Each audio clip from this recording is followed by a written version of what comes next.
You've been lied to about what is meant for you. They told you that if you try hard enough, push long enough, and refuse to walk away, anything can be yours. But if that were true, why do the things you force the most feel the most fragile? Why does what you chase keep slipping through your hands, leaving you drained, restless, and quietly defeated? The truth is, if you have to force it, it was never yours to begin with. Buddhist wisdom has whispered this for centuries, that what belongs to you flows toward you without violence, without desperation, without the feeling that you must fight life just to keep it. Tonight, as you listen, something inside you will begin to release. The grip you've held on people, outcomes, and expectations will slowly loosen. The tension in your body will soften.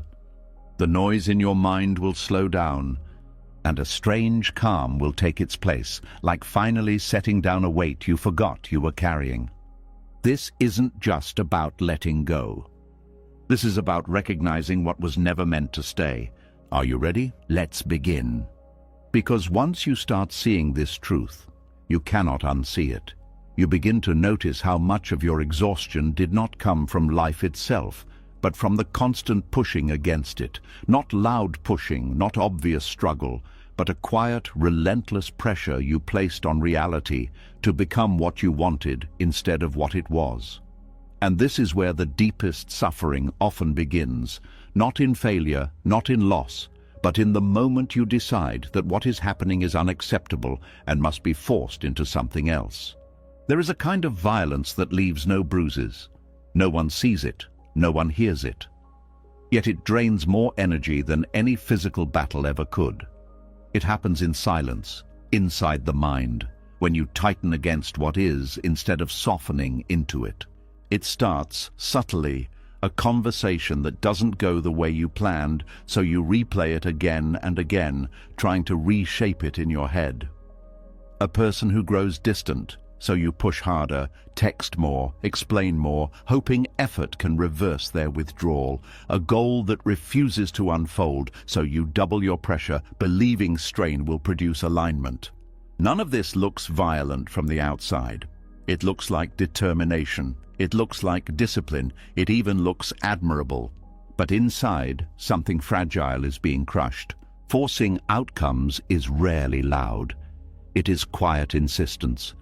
It is waking up already tense because the day must go a certain way. It is feeling a knot in your chest when things drift off script. It is the refusal to allow uncertainty to exist. Over time, the body begins to carry the cost of this resistance. Shoulders stay tight, sleep becomes shallow. Thoughts race even during moments that should feel calm. You may not call it suffering because you have grown used to it, but the body knows. The nervous system knows. It registers the constant message that the present moment is not acceptable. Buddhist teachings often speak of suffering as something created, not imposed. Not something life does to you, but something that forms when you resist the shape of reality. When you force, you are declaring war on what is already happening, and wars, even quiet ones, demand energy. They demand vigilance. They demand that you never relax, because relaxing would mean accepting something you have decided should not be happening. This is why forcing outcomes leads to exhaustion long before visible burnout appears. The fatigue begins internally, not externally. You may still be functioning, still showing up, still completing tasks, but something inside feels worn down. Joy becomes harder to access. Small problems feel heavier than they should. Patience shortens. You may blame circumstances, other people, or even yourself, without realizing that the true drain comes from the ongoing fight with reality itself. There is also a hidden fear inside forcing, a belief that if you stop pushing, everything will collapse, that if you loosen your grip, you will lose control completely. So you keep tightening. You hold relationships tighter, plans tighter, expectations tighter, yet the tighter you hold, the more fragile everything feels. Because force does not create stability, it creates tension. And tension always seeks release, often in ways you cannot predict. Think about how often people say they feel like they are holding their life together with effort alone, as if the moment they stop pushing, everything will fall apart. That is not strength. That is strain mistaken for strength. Real alignment does not require constant pressure. When something fits your life naturally, it moves with you instead of against you. It does not demand that you sacrifice your peace just to keep it alive. Subtle aggression toward reality also distorts perception. When you are forcing something, you begin to interpret every obstacle as an enemy. Neutral events feel personal. Delays feel like attacks. Other people's boundaries feel like rejection. The world starts to look hostile because you are approaching it with tension. It becomes harder to see opportunities, kindness, or unexpected paths, because your attention is locked onto making one specific outcome happen. This is why forcing narrows life instead of expanding it. It convinces you that there is only one way forward, one acceptable result, one version of happiness. Anything else feels like failure. But life rarely moves in straight lines. It shifts, bends, pauses, redirects. When you try to control that movement, you end up fighting the very flow that could carry you somewhere better than you planned. Another cost appears in relationships. When you force outcomes with people, they feel it even if you never say it out loud. They sense the pressure to behave a certain way, to respond a certain way, to stay when they may be drifting away. Pressure does not create closeness. It creates distance. It turns connection into obligation. Over time, what you are trying to hold on to begins to slip further away, not because you did something wrong, but because force replaces freedom. There is also a deep loneliness in forcing, because when you are trying to control outcomes, you cannot fully rest in the present moment with others. Your mind is always somewhere else, calculating, adjusting, anticipating. You become physically present but emotionally absent. Even joyful moments feel incomplete because part of you is still managing the future. The irony is that many people force outcomes because they believe it will reduce pain. They think that if they can just make things go their way, the anxiety will stop. But forcing creates its own pain, one that lingers quietly in the background. It steals the ability to enjoy what is already working because attention is fixed on what is not. Buddhist reflection invites a different approach, not passive resignation, but gentle participation in reality as it unfolds. Instead of gripping, you observe. Instead of pushing, you respond. Instead of demanding certainty, you allow space for the unknown. This does not mean you stop caring. It means you stop wounding yourself with resistance. There is a moment many people experience when they finally stop forcing something. A relationship they stop trying to fix alone. A goal they release after years of strain. An identity they no longer feel obligated to maintain. At first, it feels terrifying, like stepping into empty space. But then something unexpected happens. The body relaxes, breathing deepens, thoughts slow down, energy returns in ways it has not for a long time. This relief reveals how much pressure was being carried. It also reveals something else. That life continues without your constant interference. The sun still rises, conversations still happen, opportunities still appear. In fact, new possibilities often emerge once the old struggle ends. Possibilities that could not be seen while your vision was narrowed by force. Subtle aggression toward reality also blocks intuition. When you are forcing, you are not listening. You override quiet signals that something is misaligned because you are focused on achieving the outcome you decided must happen. But the body and mind often know before you admit it. The tension, the unease, the sense that something is off even when everything looks fine on paper. These are not weaknesses. They are guidance systems trying to redirect you. Ignoring them requires effort, constant effort, and that effort accumulates as fatigue. Many people do not realize how much of their exhaustion comes from living in misalignment rather than from the actual tasks of life. Two people can work equally hard, yet one feels energized while the other feels drained. The difference is not always the workload, it is whether their effort flows with reality or against it. Forcing outcomes also keeps you attached to timelines that may not belong to you. You decide when something should happen, how fast it should unfold, how it should look. When reality does not comply, frustration builds. But life operates on a rhythm that cannot be rushed without consequences. Growth, healing, connection, understanding, these processes resist acceleration. They require space, patience, and sometimes stillness.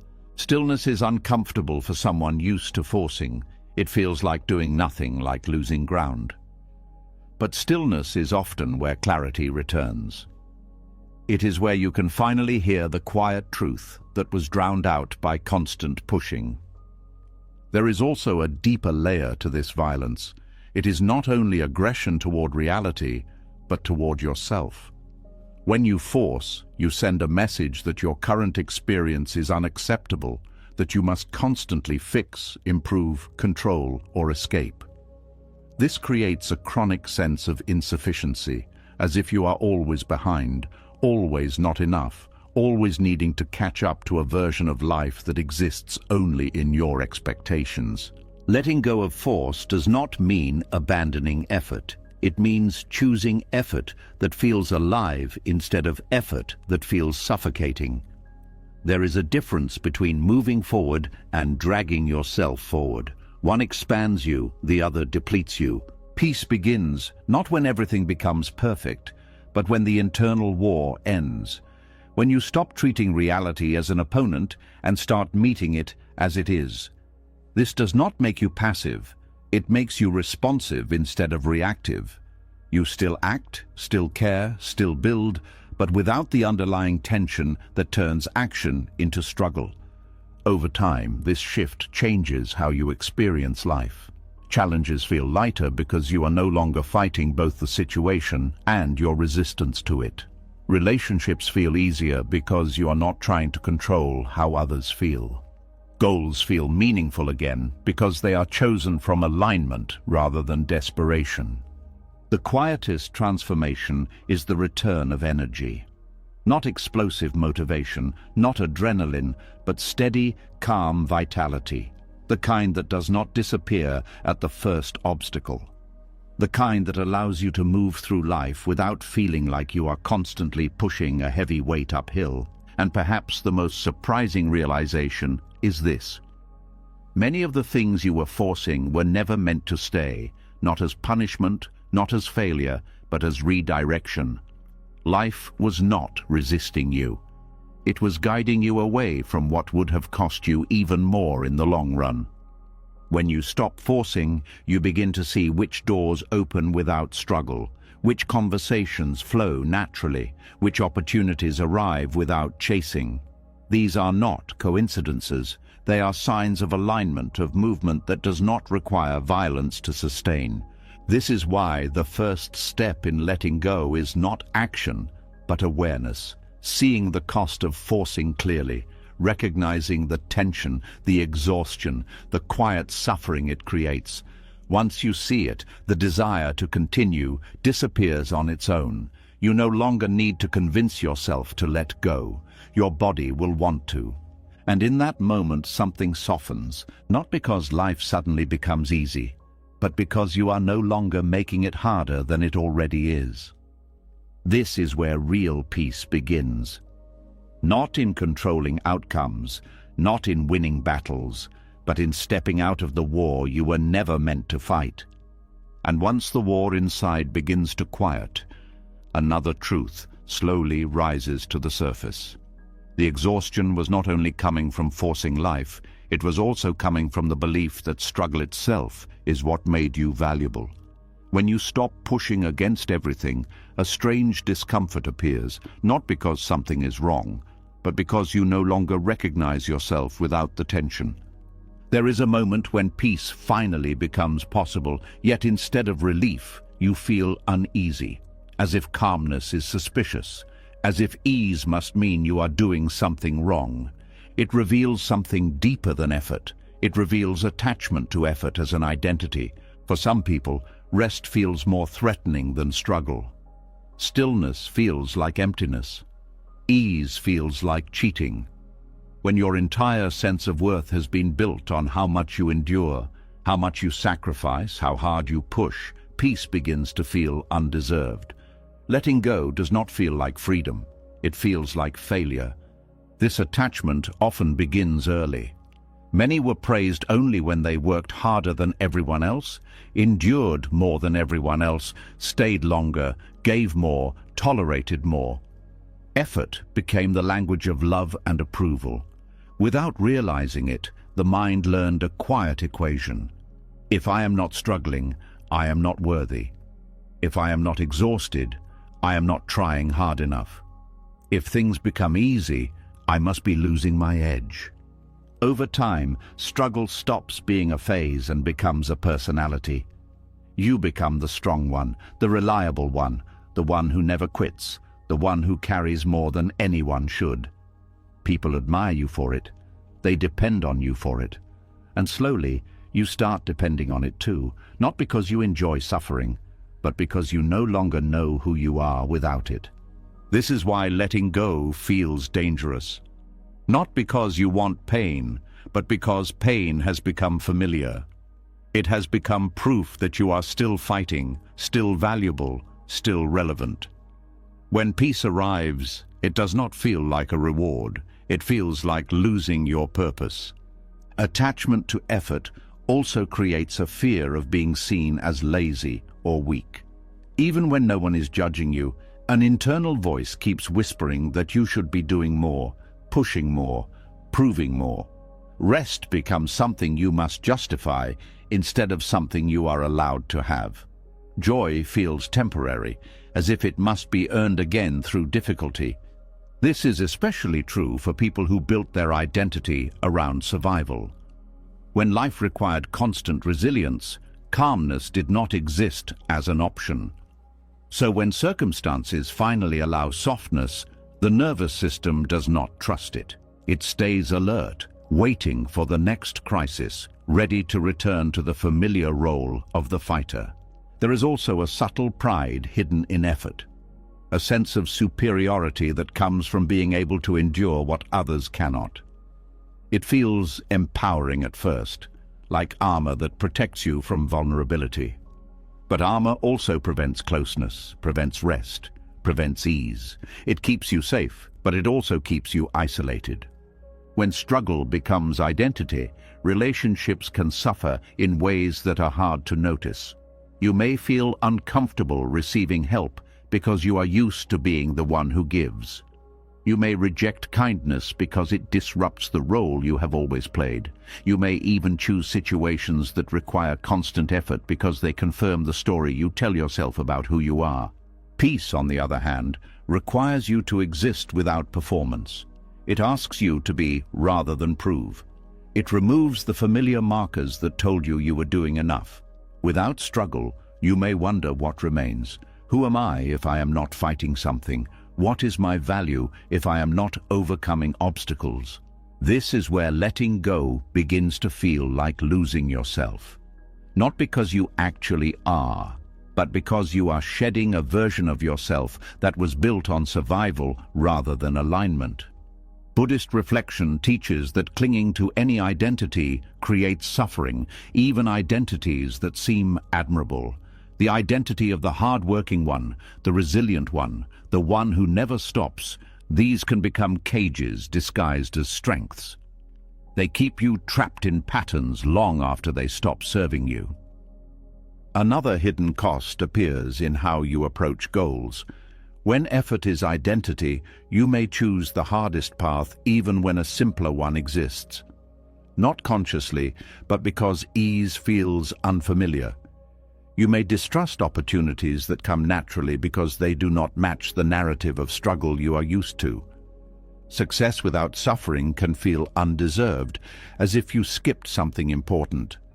This mindset also keeps people tied to situations they have already outgrown. Walking away feels like admitting that all the effort invested was wasted.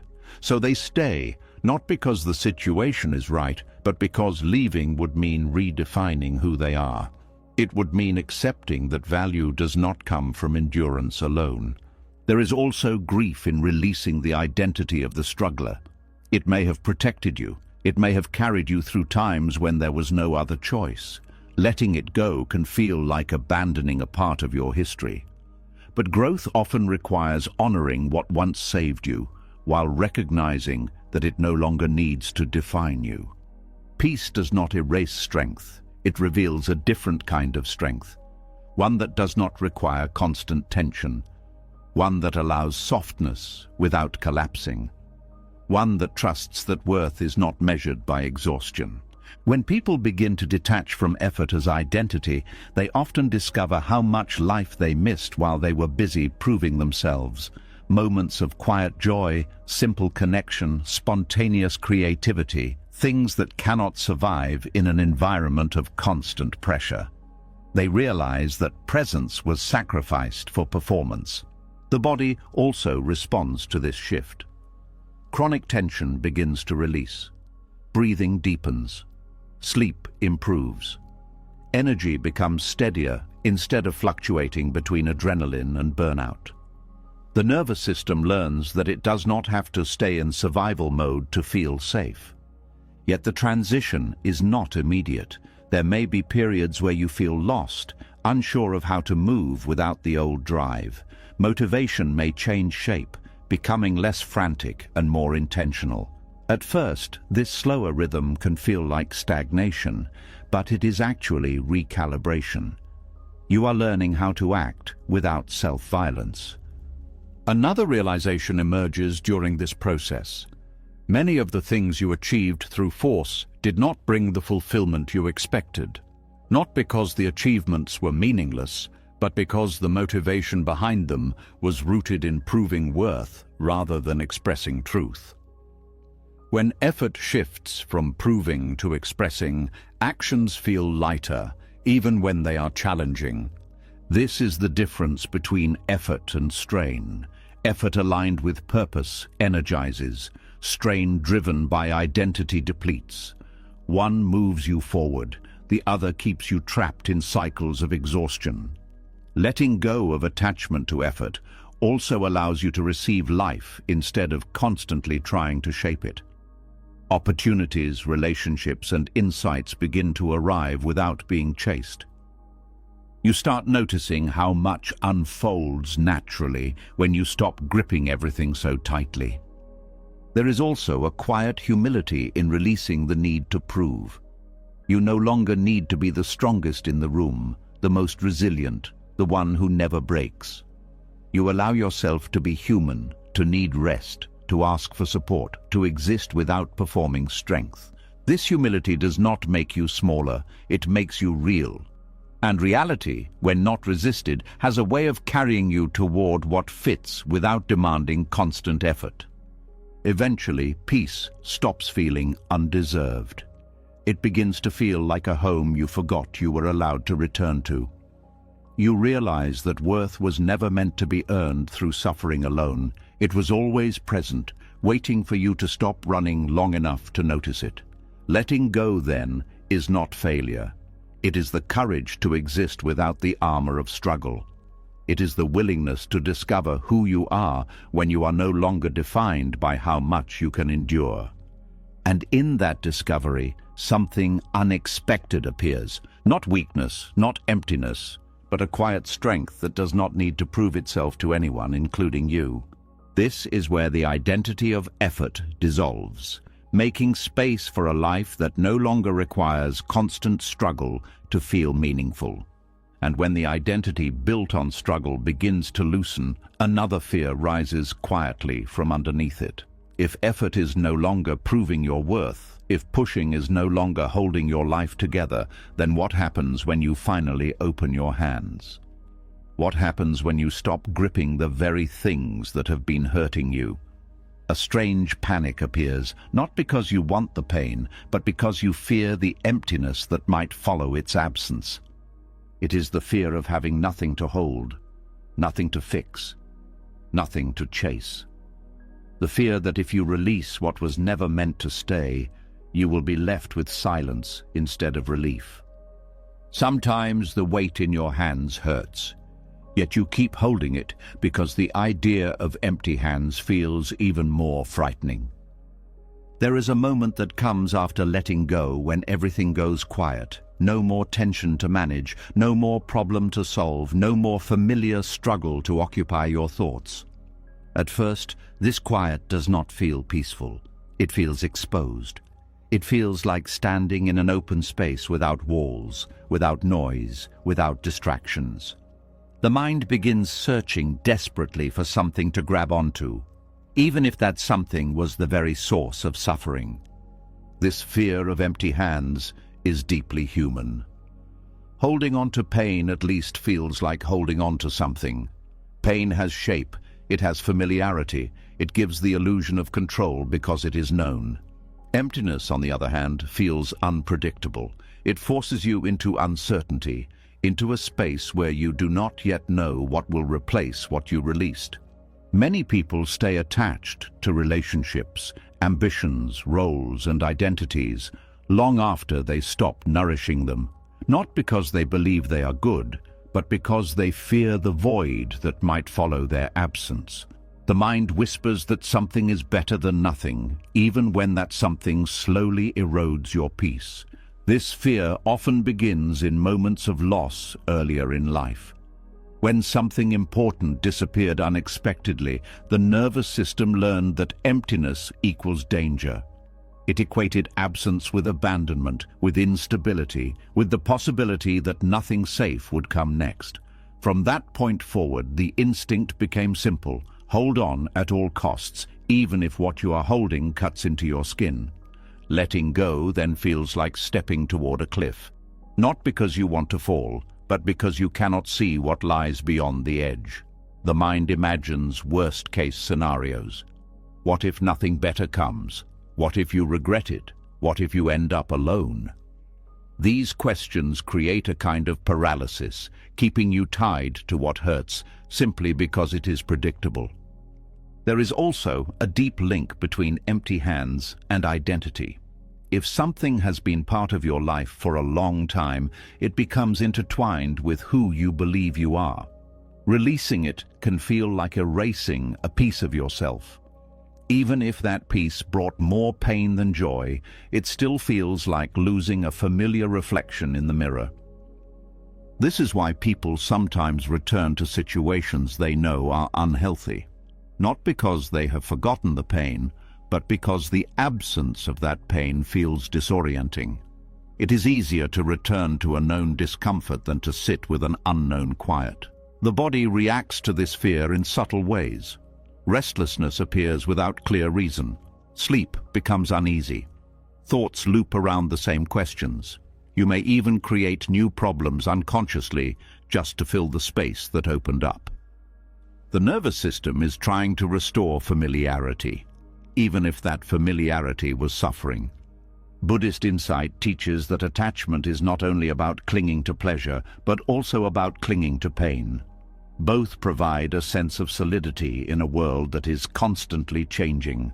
Empty hands represent impermanence in its purest form. They remind you that nothing can be permanently secured, that life flows through phases whether you resist or not. Yet empty hands are not truly empty, they are simply unoccupied.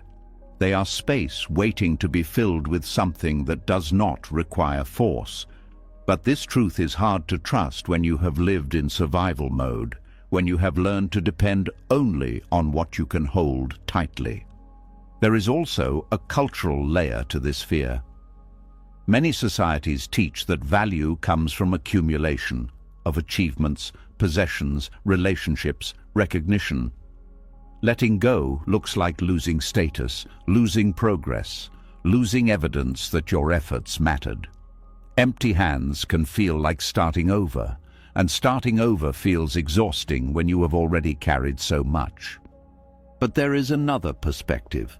Empty hands are also hands that are no longer carrying what was breaking them. They are hands that can finally rest, hands that can receive instead of only grasping. Hands that are open to possibilities that could never enter while they were closed around something else. The transition from holding to openness is uncomfortable because it requires trust without guarantees. You must believe that life is not punishing you with emptiness, but creating space for something aligned to arrive. This belief does not come instantly. It grows slowly through experience, through noticing that every release in the past eventually led to a new beginning, even if it did not look the way you expected. Grief is often part of this process. Not only grief for what you lost, but grief for the version of yourself that invested so much in it. Grief acknowledges that something mattered, that it shaped you, that it was real even if it was not meant to last. Allowing this grief softens the fear because it validates the emotional weight you carried. Another layer of panic comes from the illusion that you must immediately replace what you released, as if empty space is unacceptable unless it is quickly filled. But some spaces are meant to remain open for a while. They allow recalibration. They allow clarity to return. Filling them too quickly can recreate the same patterns you just escaped. Learning to sit with empty hands is learning to sit with uncertainty. It is learning that not knowing is not the same as being unsafe.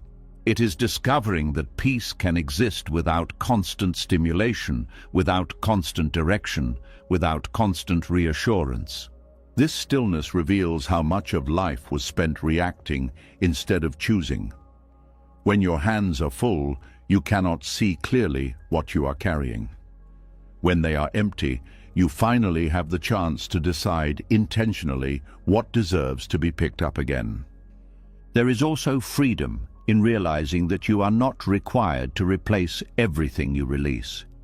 Some things leave to create space, not to be substituted. The absence itself becomes the gift. More time, more energy, more emotional capacity, more room for authenticity. Over time, the fear softens. The emptiness that once felt threatening begins to feel peaceful. Silence stops sounding like loneliness and starts sounding like relief. You notice details you missed before, small joys that were overshadowed by constant tension. Life becomes quieter, but also clearer. Eventually, you understand that empty hands are not a sign of loss, but a sign of readiness. Readiness to live without clinging, without forcing, without trying to secure permanence in a world that moves. You become less afraid of change because you no longer depend on any single thing to define your stability. This shift does not remove vulnerability. You still care, you still feel, but you are no longer terrified of absence. You trust that your worth does not disappear when something leaves. You trust that what is truly aligned cannot be taken by letting go. The most surprising realization is that empty hands can hold peace more easily than hands full of struggle ever could. Peace does not require gripping, it requires openness. And in that openness, something gentle begins to return. Not the old tension, not the old urgency, but a quiet confidence that you can survive uncertainty without clinging to pain just to feel secure. You realize that you were never meant to hold everything forever. Some things were meant to pass through your hands, teaching you how to release without losing yourself in the process. And once you learn this, the fear begins to fade, replaced by a calm understanding that empty hands are not the end of the story. They are the beginning of a different way of living, one where peace does not depend on what you hold, but on your willingness to let life move without gripping it in fear. As the fear of empty hands begins to soften, another hidden pattern starts to reveal itself.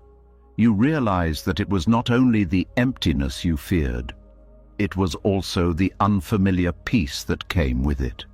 Because when pain has been present for a long time, it stops feeling like an intruder and starts feeling like part of the structure of your life.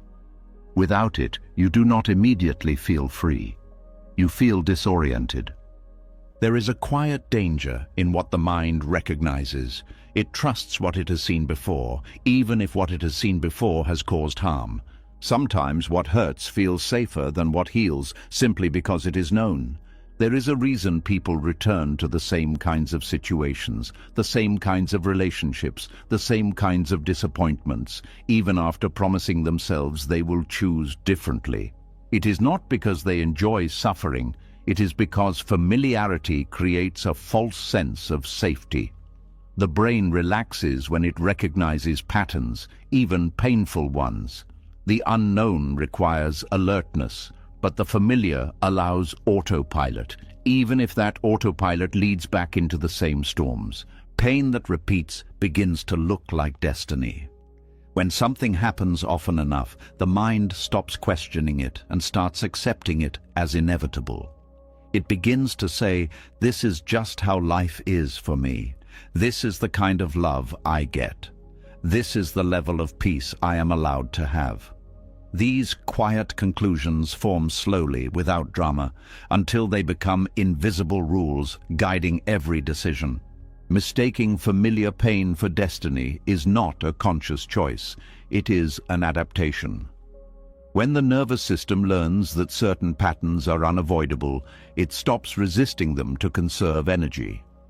Acceptance becomes a survival strategy, not a sign of wisdom. But this kind of acceptance is heavy. It carries resignation instead of peace. One of the strongest examples appears in relationships. A person who grew up around emotional distance may later feel uneasy around warmth. Kindness can feel suspicious. Consistency can feel boring. They may gravitate toward partners who are unpredictable, not because they enjoy instability, but because unpredictability is what their body recognizes as love. Stability feels foreign, and foreign feels unsafe. The same pattern appears in how people relate to stress. Someone used to constant pressure may feel restless during calm periods. When life slows down, anxiety rises, not because something is wrong, but because the absence of tension feels unnatural. They may unconsciously create new stress just to restore the familiar state of urgency their body associates with normal. Work, too, becomes a place where familiar pain disguises itself as purpose. A person who learned early that worth comes from overexertion may choose environments that demand constant sacrifice. They may pride themselves on endurance while quietly burning out. When presented with healthier alternatives, they may reject them, feeling that ease equals laziness, even if the new path would support their well-being. This is how the mind protects itself from uncertainty. It clings to known discomfort rather than risk unknown possibilities. The logic is simple, but flawed. At least I know how to survive this pain. New territory offers no guarantees. Buddhist teachings speak of attachment not only to pleasure but also to suffering. Suffering becomes an anchor, something solid in a world that feels unpredictable. Releasing it requires stepping into a space where identity, expectations, and habits no longer provide direction. That openness can feel like drifting without a map. There is also a subtle narrative that forms around repeated pain. People begin to build stories about themselves that revolve around endurance. They see themselves as the one who is always overlooked, always betrayed, always struggling. These stories become lenses through which every new experience is filtered. Evidence that contradicts them is ignored, while evidence that confirms them is magnified. Over time, the story feels more real than the present moment. Familiar pain also shapes tolerance levels. When you are used to discomfort, you may accept behavior that others would reject immediately. You may minimize harm, telling yourself it is not that bad, that you have handled worse. This tolerance keeps you in cycles that could have ended earlier if unfamiliar peace had not felt so unsettling. Another layer of this pattern appears in self-talk. The voice inside may repeat phrases learned long ago, phrases that once protected you but now limit you. words that suggest you should not expect too much, should not trust too easily, should not hope too openly. These messages reinforce the idea that pain is not only normal but necessary. Breaking this cycle requires noticing the difference between recognition and alignment. Just because something feels familiar does not mean it belongs in your life. Familiarity is not proof of destiny, it is proof of repetition. The body often signals this mismatch before the mind admits it. A heaviness when entering certain spaces. A subtle dread before interactions that should feel neutral. A sense of shrinking instead of expanding. These signals are easy to ignore because they do not shout, they whisper. But they are important because they reveal the cost of staying in patterns that no longer serve you. Letting go of familiar pain can feel like betraying your past. It can bring guilt, as if you are abandoning the struggles that shaped you. But growth does not erase history. It integrates it while choosing a different future. You do not dishonor your past by refusing to repeat it. You honor it by learning from it. There is also grief in realizing how much time was spent believing pain was unavoidable. Grief for the opportunities missed because you did not believe something better was possible. Grief for the relationships that ended the same way because you did not know another kind of connection existed. Allowing this grief is part of healing because it releases the illusion that destiny was controlling your path. Once you start recognizing these patterns, a new kind of awareness emerges. You begin to pause before stepping into situations that feel too familiar. You question automatic reactions. You notice the pull toward what hurts and ask whether it is truly aligned or simply recognized. This pause creates space for choice. Choice is what transforms repetition into evolution. Without awareness, patterns repeat endlessly. With awareness, they become optional. The first experiences of unfamiliar peace may feel strange. You may find yourself waiting for something to go wrong, scanning for signs that the calm will disappear. Trust takes time to rebuild because it was eroded by past disappointments.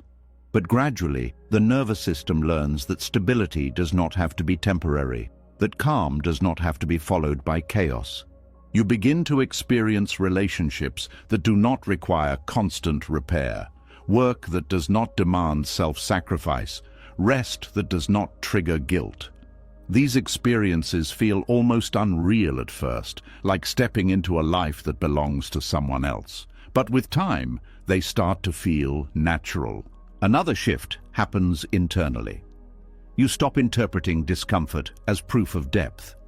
You realize that suffering is not a badge of honor. It does not make you more authentic or more deserving. It simply signals that something is misaligned. The mind, once addicted to familiar pain, begins to appreciate stability. Predictability stops feeling boring and starts feeling peaceful. Emotional safety becomes attractive instead of suspicious. You discover that life can be meaningful without constant struggle. This transformation also changes how you see others.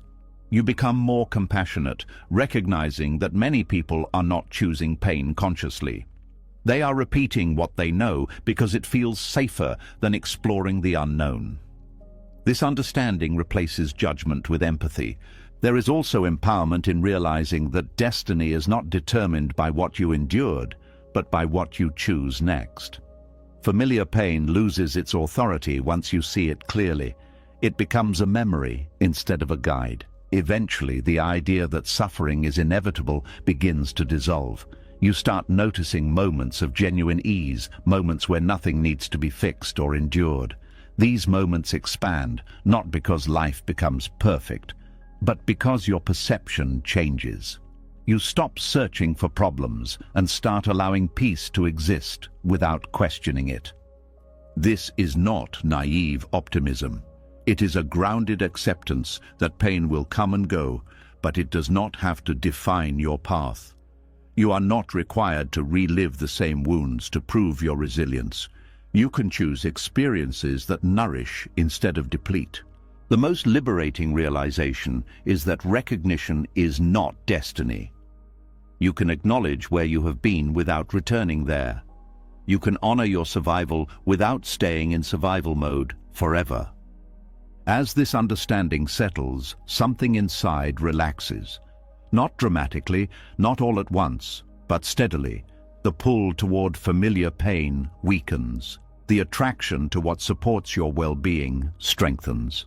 You begin to trust yourself in a new way, not as someone who can endure anything, but as someone who can choose differently.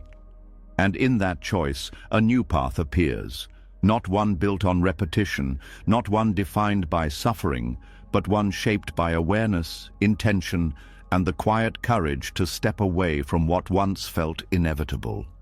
This is how destiny changes, not through force, but through the willingness to stop mistaking what is familiar for what is meant for you. As the illusion of familiar pain begins to loosen its grip, another pattern comes into view, quieter but just as binding. You start to notice that not everything that keeps you stuck is openly painful. Some situations do not hurt enough to force you to leave, yet they never feel whole enough to give you peace. They exist in a strange middle space, neither fulfilling nor completely broken. It is the space of almost. Almost happy, almost chosen, almost successful, almost healed, almost free. And because it is not entirely unbearable, you remain there longer than you should. There is a peculiar kind of attachment that forms around things that nearly work. When something is completely wrong, walking away becomes easier because the clarity is undeniable. But when something occasionally feels right, when there are moments of warmth, moments of progress, moments of hope, the mind holds on to those fragments as proof that the whole situation can still become what you need it to be. This is how people stay trapped in cycles that never resolve, not because they are weak, but because uncertainty mixed with occasional reward creates powerful attachment. The mind starts chasing the good moments, believing that if it tries harder, waits longer, adjusts more, those moments will become permanent. Situations that are almost right keep you suspended between hope and disappointment. You never fully relax because something is always missing, yet you never fully detach because something is always present. It becomes emotionally exhausting in a way that is difficult to explain because from the outside it does not look like suffering. It looks like patience, loyalty, perseverance, but inside there is constant tension. Relationships are one of the most common places where this addiction appears. When someone gives affection inconsistently, when connection feels strong one day and distant the next, the unpredictability itself becomes addictive. The mind keeps replaying the moments when things felt perfect, convincing you that those moments represent the true version of the relationship, while the painful moments are temporary distortions. This creates a loop where you wait for the return of something that was never stable to begin with. You tell yourself that if you just hold on, communicate better, change your approach, the balance will shift permanently, yet the cycle repeats, leaving you drained but still invested. The same pattern happens with goals. A project that shows promise but never fully materializes. A career path that offers glimpses of satisfaction but mostly frustration. You stay because you have already invested time and energy, and walking away would mean acknowledging that the payoff may never come. This is where the addiction deepens. Effort creates emotional investment, and investment makes detachment feel like loss, even if the situation itself has been quietly draining you for years. There is also a psychological mechanism at play. Humans are wired to respond strongly to intermittent rewards. When something good happens unpredictably, it becomes more compelling than something that is consistently pleasant. The unpredictability keeps you engaged, scanning for the next positive moment, hoping it will arrive sooner this time. Over time, you become attached not only to the situation, but to the anticipation itself. Waiting becomes part of your identity. You begin to measure time by how long you have endured, how long you have believed, how long you have stayed despite uncertainty. Another layer appears when you start linking your self-worth to the outcome. Leaving begins to feel like admitting that your effort did not change anything. Staying allows you to preserve the narrative that persistence will eventually be rewarded. It protects you from confronting the possibility that some things are not meant to be fixed by effort alone. There is also fear of the unknown after leaving the almost. Even though the current situation is unsatisfying, it is familiar. You know its rhythms, its disappointments, its brief highs. Stepping away means entering territory where nothing is guaranteed, where you must rebuild without the comfort of familiarity. This fear often keeps people in situations long after their intuition has told them it is time to move on. The mind invents reasons to stay. It tells stories about potential, about timing, about the idea that quitting now would waste everything you have already endured. But the cost of staying in almost is rarely visible all at once. It accumulates slowly.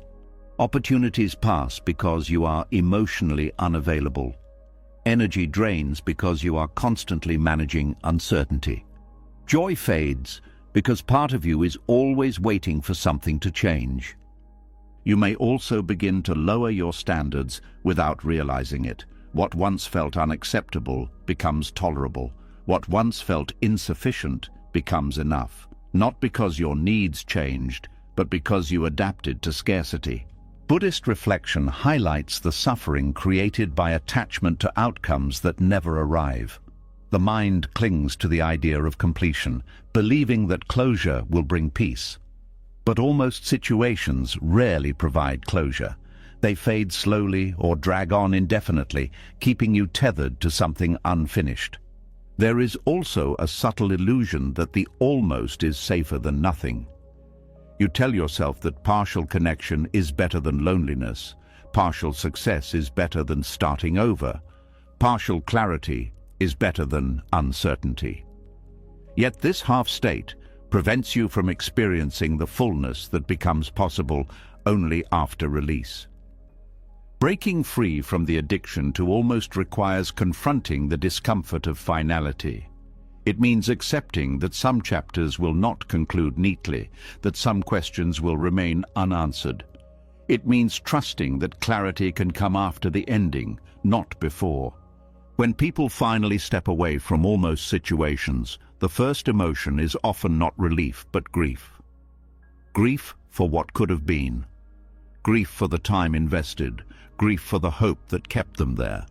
This grief is necessary because it acknowledges the emotional reality of the attachment.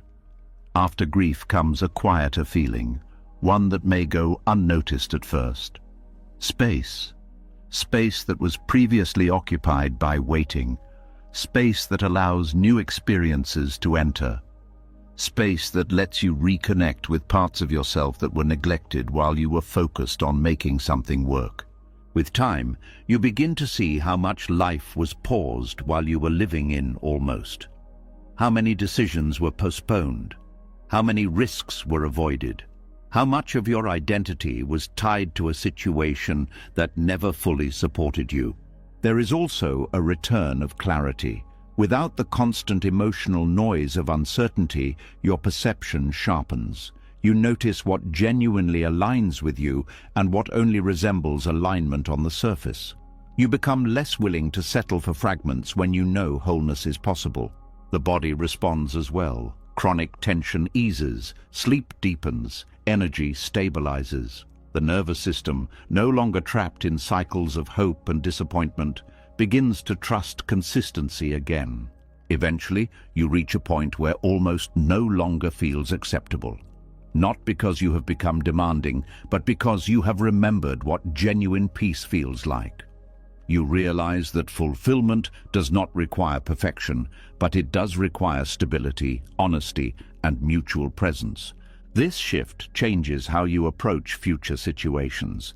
You become more attentive to early signs of imbalance. You trust your discomfort instead of dismissing it. You choose environments that nourish rather than deplete. The most profound realization is that almost was not keeping you close to what you wanted. It was keeping you far from it. By occupying your time, energy, and emotional capacity, it prevented you from seeking or recognizing something fully aligned. Letting go of almost is not about rejecting imperfection. It is about refusing to live indefinitely in a state of incompleteness that drains more than it gives.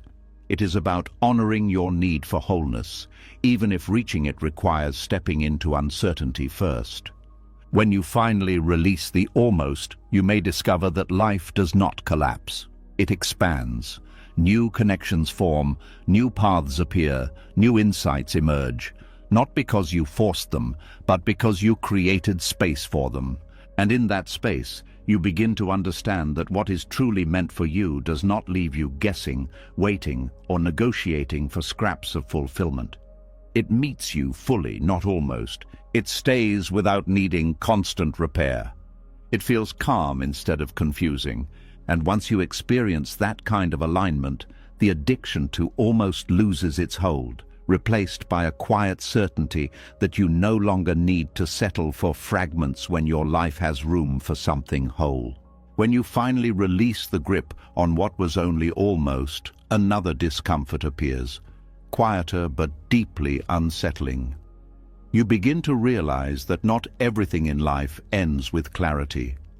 Not every connection offers an explanation. Not every chapter closes with words, apologies, or understanding. Some things simply loosen their hold and drift away without ceremony. And this lack of resolution can feel harder than conflict itself. There is a deep human urge to make sense of endings, to name them, analyze them, frame them in a way that feels complete. Without that sense of completion, the mind keeps circling back, searching for the missing piece that will allow it to move on peacefully. It wants a final conversation, a final reason, a final confirmation that what happened had meaning. But not all endings are meant to be explained. Some are meant to dissolve. There is a kind of suffering that comes from trying to force closure where life is offering quiet release instead. You ask questions that no one can answer. You replay events, trying to locate the exact moment when everything changed. You imagine conversations that might bring relief, believing that if you could just understand, you could finally rest. This pursuit can keep you tied to something long after it has already faded from reality. Forcing closure often comes from the belief that peace requires resolution, that you cannot move forward until everything makes sense. But life does not operate like a story with neat conclusions. Many experiences end without explanation because their purpose was not to be understood intellectually, but to be felt, lived, and eventually released. Buddhist reflection teaches that impermanence is not only about physical change, but also about emotional fading. Just as seasons shift without asking permission, relationships, identities, and phases of life transform without always providing reasons. Trying to hold them in place or extract meaning beyond what is naturally revealed creates additional suffering. There is also an ego component in the need for closure. The mind resists uncertainty because uncertainty feels like loss of control. Knowing why something ended restores a sense of order, even if the truth is painful. Not knowing leaves a gap that cannot be filled with logic, forcing you to sit with ambiguity. Ambiguity is uncomfortable because it demands trust without proof. It asks you to believe that life can continue meaningfully even when some questions remain unanswered. It challenges the idea that every experience must be neatly categorized as success or failure, right or wrong, deserved or undeserved. In many cases, forcing closure reopens wounds that were beginning to heal naturally. Reaching out for explanations, revisiting past environments, searching for validation from people who have already moved on. These actions pull you back into emotional spaces that time was slowly softening. The healing process resets, not because you wanted pain, but because you believed resolution required confrontation. Some endings are not meant to be confronted, they are meant to be allowed. Allowing dissolution means recognizing when something is already fading and choosing not to interfere with that process. It is the opposite of forcing. Instead of chasing answers, you step back and let the experience lose its intensity on its own. Memories become less sharp. Emotional reactions become less immediate. What once felt overwhelming becomes distant. This natural fading is often mistaken for avoidance, but it is actually acceptance in motion. It acknowledges that not everything needs to be dissected to be released. Another challenge arises when you confuse closure with validation. You may believe that if someone acknowledges your pain or admits their role in it, you will finally feel at peace. While validation can be comforting, tying your healing to another person's response gives them continued influence over your inner state. True closure comes from within, not from someone else's understanding. There is also grief in accepting that you may never receive the answers you hoped for. Grief for the imagined conversation that would have brought clarity. Grief for the belief that everything meaningful ends with mutual recognition. Allowing this grief is part of dissolving attachment to the idea that closure must be earned. Over time, you begin to see that clarity often arrives indirectly, not through explanations but through distance. As you move forward, new experiences provide perspective that was impossible while you were still inside the situation. What once felt confusing becomes obvious. What once felt personal begins to look like part of a larger pattern. Distance reveals truths that analysis could not. There is also a subtle freedom in not knowing everything. When you stop demanding complete understanding, you allow life to remain complex and open-ended. You no longer need every experience to fit into a tidy narrative. You accept that some things existed simply to shape you, not to be explained. This shift changes how you relate to future endings as well. You become less desperate for finality, more willing to let things unfold naturally. You trust that closure will come in its own form, even if that form is quiet detachment rather than dramatic resolution. The body responds to this acceptance. Tension that was fueled by constant rumination begins to ease. Sleep improves because the mind is no longer replaying scenarios late into the night. Emotional stability returns because you are no longer oscillating between hope for answers and frustration at their absence. Another transformation occurs in how you see time. When you are chasing closure, you feel stuck in the past. When you allow dissolution, time begins to flow again. You re-engage with the present moment instead of mentally revisiting what is no longer happening. There is also humility in accepting that you may never fully understand certain experiences. This humility softens the need to control life through interpretation. It opens space for curiosity instead of certainty, for reflection instead of fixation. Eventually, you realize that closure is not a door someone else must close for you. It is a process of releasing your grip on the need for explanation. It is the willingness to let unanswered questions exist without letting them dominate your peace.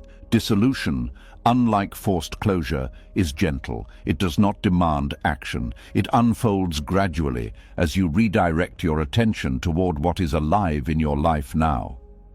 New connections, new interests, new insights slowly replace the space once occupied by the past. What once felt unfinished stops feeling urgent. The memory remains, but it no longer defines your emotional landscape. There is also a deeper lesson hidden here. Not everything ends because it was broken. Some things end because their purpose was temporary. They were meant to intersect with your life for a period of time and then fade as you evolved. Trying to preserve them beyond that period creates resistance against natural change. When you allow dissolution, you honor the role something played without insisting that it remain forever. You acknowledge that value does not require permanence. This perspective reduces fear of future endings. You stop seeing them as failures and start seeing them as transitions. Each phase prepares you for the next, even if the connection between them is not immediately visible. Peace arrives not as a sudden revelation, but as a quiet absence of urgency. You stop checking for signs, stop rehearsing conversations, stop searching for hidden meanings. You feel grounded in the present because you are no longer mentally negotiating with the past. In that grounded state, gratitude can emerge. Gratitude for what existed, even if it did not last. Gratitude for the lessons learned, even if they were painful.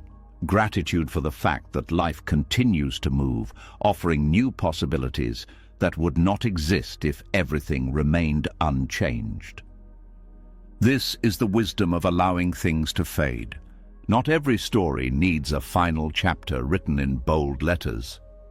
Some stories end in soft ink, gradually disappearing from the page as new words take their place. And when you accept this, you discover a deeper form of closure, one that does not rely on explanations or approval, but on your ability to release without needing the ending to make sense. In that release, the past loosens its hold, the present becomes lighter, and the future opens quietly, without pressure, without force, simply waiting for you to step into it, with hands no longer clenched around what has already dissolved. As you begin to accept that some things dissolve without explanation, another realization surfaces, one that is harder to admit because it touches pride. Not every struggle continues because of love, purpose, or hope. Some struggles continue because the ego refuses to walk away without winning. Even when the battle itself has stopped making sense, something inside insists on staying until victory is declared. And yet there are battles that were never meant to be won, only understood. There is a quiet discomfort that appears when you consider stepping away from something unfinished. A voice inside asks what it will say about you if you leave, whether it will look like weakness, failure, or defeat. This voice does not care about peace. It cares about image, about the story you tell yourself about who you are. Pride can turn suffering into a competition you refuse to lose. The ego thrives on comparison and validation. It wants to prove that you were right, that you tried harder, that you endured more, that you deserved a different outcome. It clings to the belief that persistence guarantees resolution, even when reality has already moved on. Walking away feels like admitting that effort alone could not change everything. This is why people stay locked in conflicts long after the original issue has faded. Arguments that could have ended quietly continue because neither side wants to concede. The need to be right becomes more important than the possibility of peace. Even silence can become a battleground, a refusal to acknowledge that the fight itself has lost meaning. In relationships, this pattern often appears as the refusal to let go of someone who has already emotionally left. Instead of grieving and releasing, the ego shifts into recovery mode, determined to restore what was lost. Not necessarily because the connection is still healthy, but because losing feels like losing status, losing identity, losing proof that you were valued. The ego interprets rejection as a challenge to be reversed rather than a message to be heard. There is also a deep fear of irrelevance hidden inside this obsession. If the battle ends without victory, what was all that effort for? What was all that pain for? The ego wants a narrative that justifies the struggle. Without it, the experience feels wasted, and wasted effort threatens the identity built around endurance and resilience. But some battles exist only to show you the limits of control. They reveal that not everything can be fixed through determination. They expose the illusion that effort equals entitlement. In Buddhist reflection, surrender is not defeat but clarity. It is the recognition that fighting reality only deepens suffering. The difficulty is that surrender does not provide the dramatic satisfaction of victory. It is quiet, almost invisible. No applause, no acknowledgement, no clear moment where you can say the struggle was resolved. It feels anticlimactic compared to the intensity of the fight. Yet within that quiet lies relief that victory could never provide. Another reason the ego resists surrender is because it confuses letting go with losing value. It believes that if you stop trying, you stop mattering. But value is not measured by how long you stay in a losing battle. It is measured by your ability to recognize when a path no longer leads anywhere meaningful. This realization requires humility. Humility is uncomfortable because it strips away the protective layers of pride. It asks you to accept that you do not control everything, that you are not always meant to prevail, that sometimes wisdom lies in stepping back rather than pushing forward. There is also anger embedded in the ego's resistance. Anger at injustice, at unmet expectations, at the idea that life did not reward your effort in the way you believed it should. This anger can fuel continued struggle long after it stops serving any constructive purpose. It keeps you emotionally tied to something that has already ended physically. Over time, this attachment to winning can distort your perception. You may reinterpret events to maintain the belief that victory is still possible. You may ignore clear signs that the situation is unsalvageable. You may even escalate your efforts, hoping that intensity will force a breakthrough. But intensity cannot transform misalignment into harmony. There are battles where winning would not actually bring peace. Even if you achieved the outcome you were chasing, the cost would outweigh the benefit. The energy spent, the relationships strained, the emotional damage accumulated, all of it would remain, making victory feel hollow. This is why surrender is often the true resolution. It allows you to reclaim energy that was being consumed by an unwinnable struggle. It frees attention for experiences that nourish instead of deplete. It restores balance that was lost in the pursuit of proving something to yourself or others. Letting go of the need to win also changes how you relate to future conflicts. You become less reactive, less defensive, more willing to pause before engaging. You ask whether the issue truly matters or whether it is simply triggering the ego's need for validation. This pause prevents unnecessary battles from forming. There is also compassion that emerges when you see how the ego operates. You realize that others are often fighting similar internal wars, driven by their own fears of inadequacy and loss. This understanding softens judgment and opens space for empathy, even when you choose not to participate in the conflict. Another transformation happens internally. Without the constant pressure to prove yourself, you begin to experience a lighter sense of identity. You no longer define yourself by victories or defeats. You exist beyond the scoreboard of success and failure. This freedom allows authenticity to replace performance. The body reflects this change as well. Chronic tension associated with competitiveness and defensiveness eases. Breathing becomes deeper, movements become less hurried. There is a sense of groundedness that was impossible while you were locked in perpetual struggle. Eventually, you see that some battles were never about the external situation at all. They were mirrors reflecting internal wounds, insecurities, and unmet needs. Winning them would not have healed those wounds. Only awareness and compassion could do that. This realization transforms how you interpret past experiences. Instead of seeing them as failures or injustices, you see them as lessons in humility, patience, and discernment. You recognize that life was not trying to defeat you. It was trying to redirect you. Surrender then becomes an act of alignment rather than resignation. It is choosing peace over pride, clarity over stubbornness, growth over repetition. It is acknowledging that strength includes the ability to stop. There is also a profound relief in no longer needing to have the last word, the final explanation, the ultimate vindication. Silence stops feeling like defeat and starts feeling like freedom. You disengage from narratives that required constant defense. In that freedom, new possibilities appear. Relationships that do not revolve around competition. Goals that do not demand self-sacrifice. Experiences that feel collaborative rather than adversarial. Life begins to resemble a path instead of a battlefield. You discover that dignity does not come from winning every fight. It comes from knowing which fights to decline. It comes from the courage to prioritize peace, even when pride protests. Over time, the ego's obsession with victory loses its urgency. You stop needing to prove your worth through struggle. You trust that value exists independent of outcomes. This trust allows you to move through life with less resistance, less tension, less fear of losing.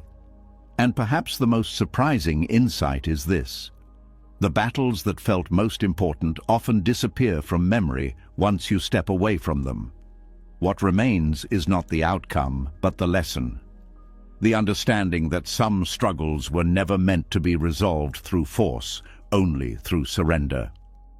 In that understanding, you find a deeper form of strength, not the strength to conquer, but the strength to release. Not the strength to endure endlessly, but the strength to recognize when endurance becomes self-harm. This is where peace becomes possible again, not because you defeated something, but because you stopped fighting what was never meant to be won. And in that stillness you realize that surrender did not diminish you. It returned you to yourself. After stepping away from battles that were never meant to be won, another illusion begins to crack. You start to see that not every struggle was driven by pride alone.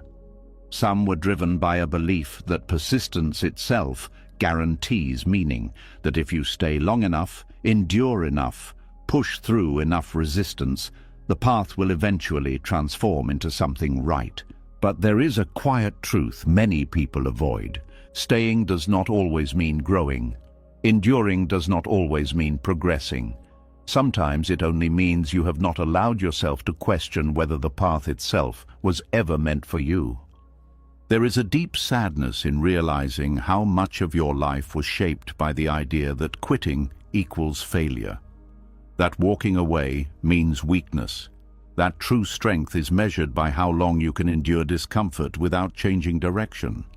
This belief keeps people moving forward on roads that slowly drain them, hoping that one more step will finally make everything feel worth it.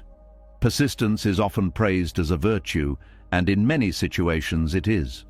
But persistence without awareness can become a trap. It convinces you that effort can compensate for misalignment, that if something feels wrong, the solution is not to reconsider, but to try harder. Over time, this creates a strange kind of numbness. You stop asking whether the path fulfills you and start asking only whether you are strong enough to survive it. Fulfillment becomes secondary to endurance. Meaning becomes secondary to consistency. This confusion often begins with good intentions. You commit to something believing it will lead to growth, stability, or happiness. When challenges appear, you push through them because that is what responsible people do. But when the challenges never transform into clarity, when the discomfort never evolves into satisfaction, the mind struggles to accept that persistence might not be the answer. Instead, it doubles down. This doubling down can keep you tied to careers that no longer reflect who you are, to environments that shrink you instead of expanding you, to goals that once inspired you but now feel heavy and distant. You tell yourself that leaving would waste all the time already invested, that starting over would be irresponsible, that others would not understand. But the cost of staying often remains invisible until exhaustion becomes undeniable. Misalignment does not always appear as dramatic distress. It often shows up as a quiet sense of disconnection, work that feels mechanical instead of meaningful, conversations that feel draining instead of energizing, days that blur together without a sense of progress or fulfillment. You may still function, still perform, still meet expectations, but something inside feels muted. The body keeps signaling this misalignment long before the mind admits it. Chronic fatigue, tension that does not fully release, a constant background restlessness that no amount of rest seems to resolve. These are not signs of weakness. They are signs that energy is being spent in a direction that does not replenish it. Alignment, in contrast, has a different quality. Even when it requires effort, it does not feel like self-betrayal. Challenges feel purposeful rather than draining. Time feels invested rather than lost. You may still get tired, but the tiredness is clean, not heavy with resentment or doubt. Confusing persistence with alignment prevents you from noticing this difference. Another reason people stay on misaligned paths is fear of uncertainty. Even if the current situation feels wrong, it is known. Leaving introduces variables that cannot be predicted.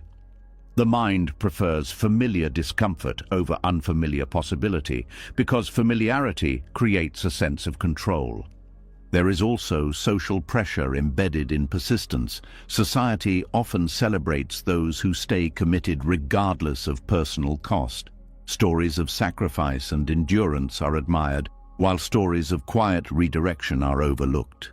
This makes it harder to trust your own instincts when they suggest that a different path might be necessary.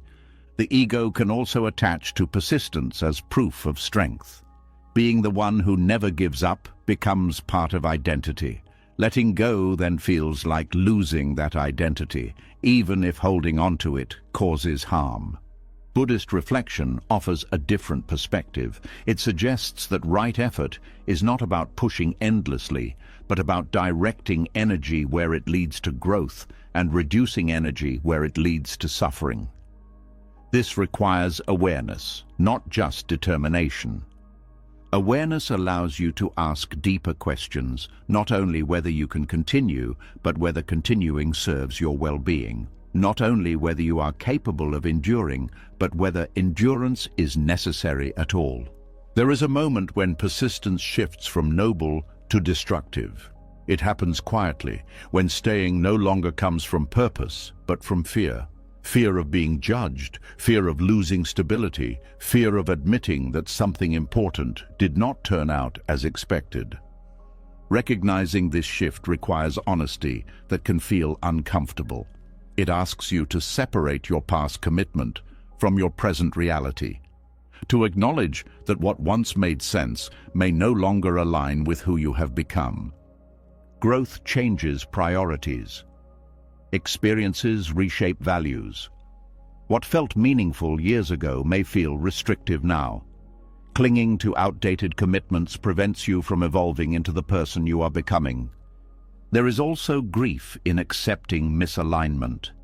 Grief for the time invested, for the hopes attached to the path, for the version of yourself who believed it would lead somewhere different. Allowing this grief is essential because it honors the sincerity of your past choices while freeing you to make new ones. Walking away from misalignment does not erase the value of what you learned along the way. Every experience contributes to clarity, even those that end in redirection. What feels like wasted time often becomes insight that prevents future misalignment. Another shift occurs when you stop measuring success by endurance alone. You begin to value responsiveness, adaptability, and self-awareness. You recognize that strength includes the ability to change course, not just the ability to stay the course. This perspective transforms how you approach future decisions. You listen more closely to your internal signals. You pay attention to whether something energizes or depletes you. You allow curiosity to guide exploration instead of forcing yourself into predetermined roles. There is also relief in releasing the pressure to prove that every decision must be permanent. Life becomes a process of alignment rather than a series of irreversible commitments. This flexibility allows you to move with changing circumstances instead of resisting them. Over time, you begin to experience a different kind of persistence, one rooted in alignment rather than obligation. Effort feels intentional instead of compulsive. Challenges feel meaningful because they contribute to something that resonates deeply with you. The body responds to this alignment with renewed vitality. Energy becomes more stable. Motivation returns without needing constant pressure. Creativity reappears because your mind is no longer preoccupied with surviving a path that does not fit. Relationships also improve because you are no longer carrying hidden frustration. When you live in alignment, you interact from a place of authenticity rather than exhaustion. Communication becomes clearer, boundaries become easier to maintain, and connection becomes more genuine. There is also a growing sense of trust in yourself. Trust that you can recognize when something no longer serves you. Trust that you can navigate uncertainty without collapsing. Trust that your worth is not defined by how long you endure something misaligned. Eventually, you realize that persistence is most powerful when paired with discernment. Without discernment, it becomes stubbornness. With discernment, it becomes dedication to what truly matters. This realization dissolves the fear of starting over. Starting over stops looking like failure and starts looking like alignment in motion. It becomes a conscious choice to invest your energy where it has the potential to return meaning, not just exhaustion. Life begins to feel less like a test of endurance and more like a path of discovery. You move forward not because you must prove something, but because you are drawn towards something that feels alive. And in that movement, you understand that alignment does not eliminate effort, it transforms it. Effort becomes a form of expression rather than compensation. It becomes a way of engaging with life rather than surviving it. This is where true persistence reveals its purpose, not as blind endurance, but as the steady commitment to what nourishes your growth. Not as resistance to change, but as willingness to follow the direction that feels most authentic. In that clarity, the confusion fades. You no longer measure your strength by how much you can endure misalignment. You measure it by your courage to seek alignment, even when it requires letting go of what once defined you. And from that place, life opens in a way that effort alone could never force. Not because you pushed harder, but because you finally stopped pushing in the wrong direction. As alignment begins to replace blind endurance, another subtle pattern comes into focus. You realize that even after seeing the truth, part of you is still resisting it. Not openly, not dramatically, but through quiet negotiation. You tell yourself that maybe things can still be adjusted, reinterpreted, softened into something easier to accept. It is not denial in the obvious sense. It is bargaining, a silent attempt to change reality without admitting that you are trying to change it. There is a kind of suffering that does not come from the situation itself, but from the space between what is and what you wish it were. Negotiating with reality happens in that space. You acknowledge the truth enough to feel its weight, but not enough to release it. So the mind begins searching for compromises that allow you to hold on just a little longer. You tell yourself that if one small detail changed, everything would feel different. If they understood you better, if timing improved, if circumstances shifted, if you tried one more time, then maybe the outcome would finally match the hope you still carry. These thoughts create temporary relief because they postpone the finality of acceptance. But postponement has a cost. Every internal negotiation keeps you emotionally tied to what has already revealed itself. Instead of moving forward, your energy stays invested in a reality that no longer exists in the form you want. It becomes exhausting because you are trying to maintain two conflicting truths at once. What you see and what you wish you could still believe. This is why bargaining prolongs attachment long after clarity appears. You know something is over, misaligned or unsustainable, yet you keep revisiting it mentally, adjusting the story, imagining alternate endings. The mind does this to protect you from the shock of full acceptance, but the protection becomes its own source of pain. Buddhist reflection often speaks about the suffering created by resistance. Negotiation is resistance in disguise. It looks thoughtful, reflective, even hopeful, but underneath it is the refusal to let the present moment be exactly as it is. It is the belief that peace will only come once reality agrees to change. There is also fear embedded in bargaining, fear of what acceptance will demand. Accepting the truth may require you to grieve, to change direction, to rebuild parts of your life you hoped would remain stable. Negotiation delays that process, giving you the illusion that you can keep everything intact just a little longer. In relationships, this often appears as waiting for someone to become who they once seemed to be. You recall earlier moments when connection felt strong and use those memories as evidence that the present distance is temporary. You reinterpret signs, searching for proof that things are improving, even when the overall pattern shows otherwise. This selective attention allows attachment to survive beyond its natural lifespan. In personal goals, negotiation shows up as refusing to acknowledge that a path no longer fulfills you. You may tell yourself that success is just around the corner, that quitting now would erase all the effort invested. So you stay, even as motivation fades, convincing yourself that perseverance will eventually restore meaning. Internally, this creates tension that rarely gets recognized as the true source of exhaustion. It feels like uncertainty, but it is actually the strain of holding conflicting beliefs simultaneously. One part of you wants to release, another part insists on holding on. The body reflects this conflict through restlessness, difficulty focusing, and emotional swings that seem disconnected from external events. It is responding to an internal tug-of-war that has no visible opponent. Another aspect of negotiating with reality is the desire for fairness. You may believe that if you were sincere, patient, and committed, the outcome should reflect that effort. When it does not, bargaining becomes a way to restore a sense of justice. You search for ways the situation could still resolve in a way that validates your investment. But life does not operate on a system of guaranteed returns. Accepting this can feel harsh, yet it also opens the door to freedom. When you stop expecting reality to compensate you for effort, you release the burden of waiting for outcomes that may never arrive. Negotiation also prevents you from experiencing the present fully.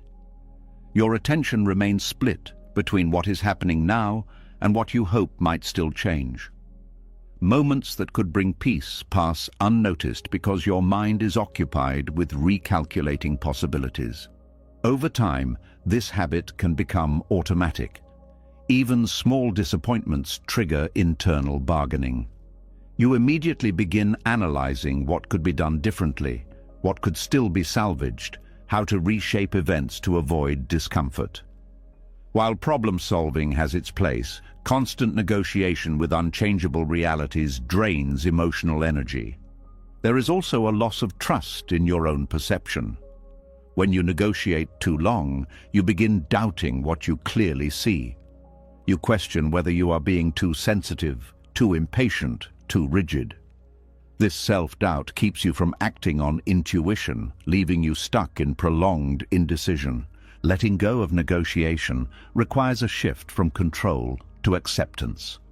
Acceptance does not mean approval. It means acknowledging what is real without adding resistance.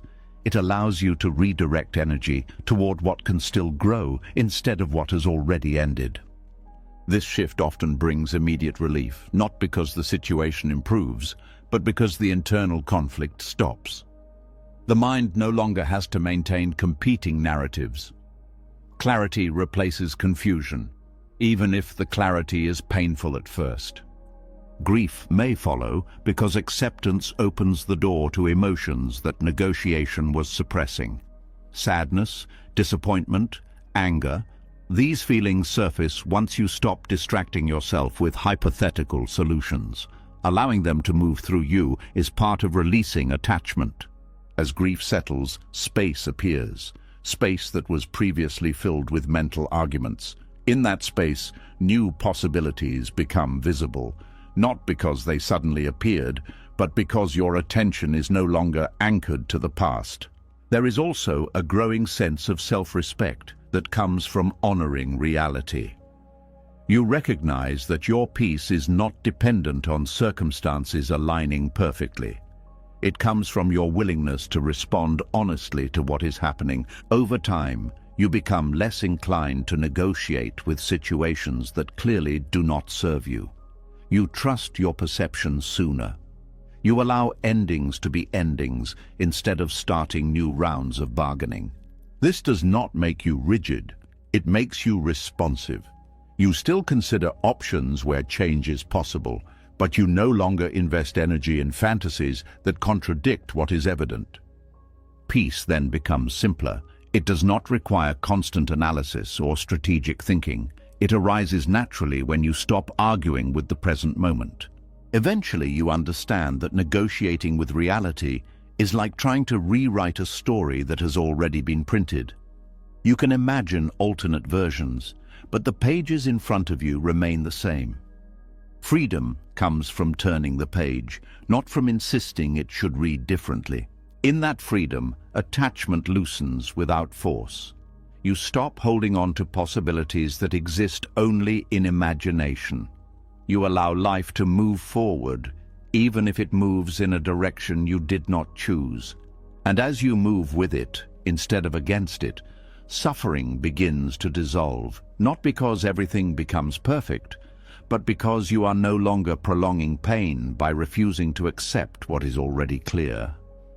This is where peace becomes steady, not dramatic, not overwhelming, just quietly present, like the calm that arrives when the inner argument finally ends. As clarity begins to replace confusion, you would think peace would arrive immediately, but something unexpected happens.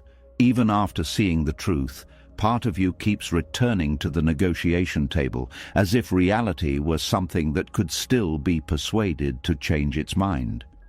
You replay possibilities, search for overlooked options, hold quiet conversations in your head where everything finally turns out differently.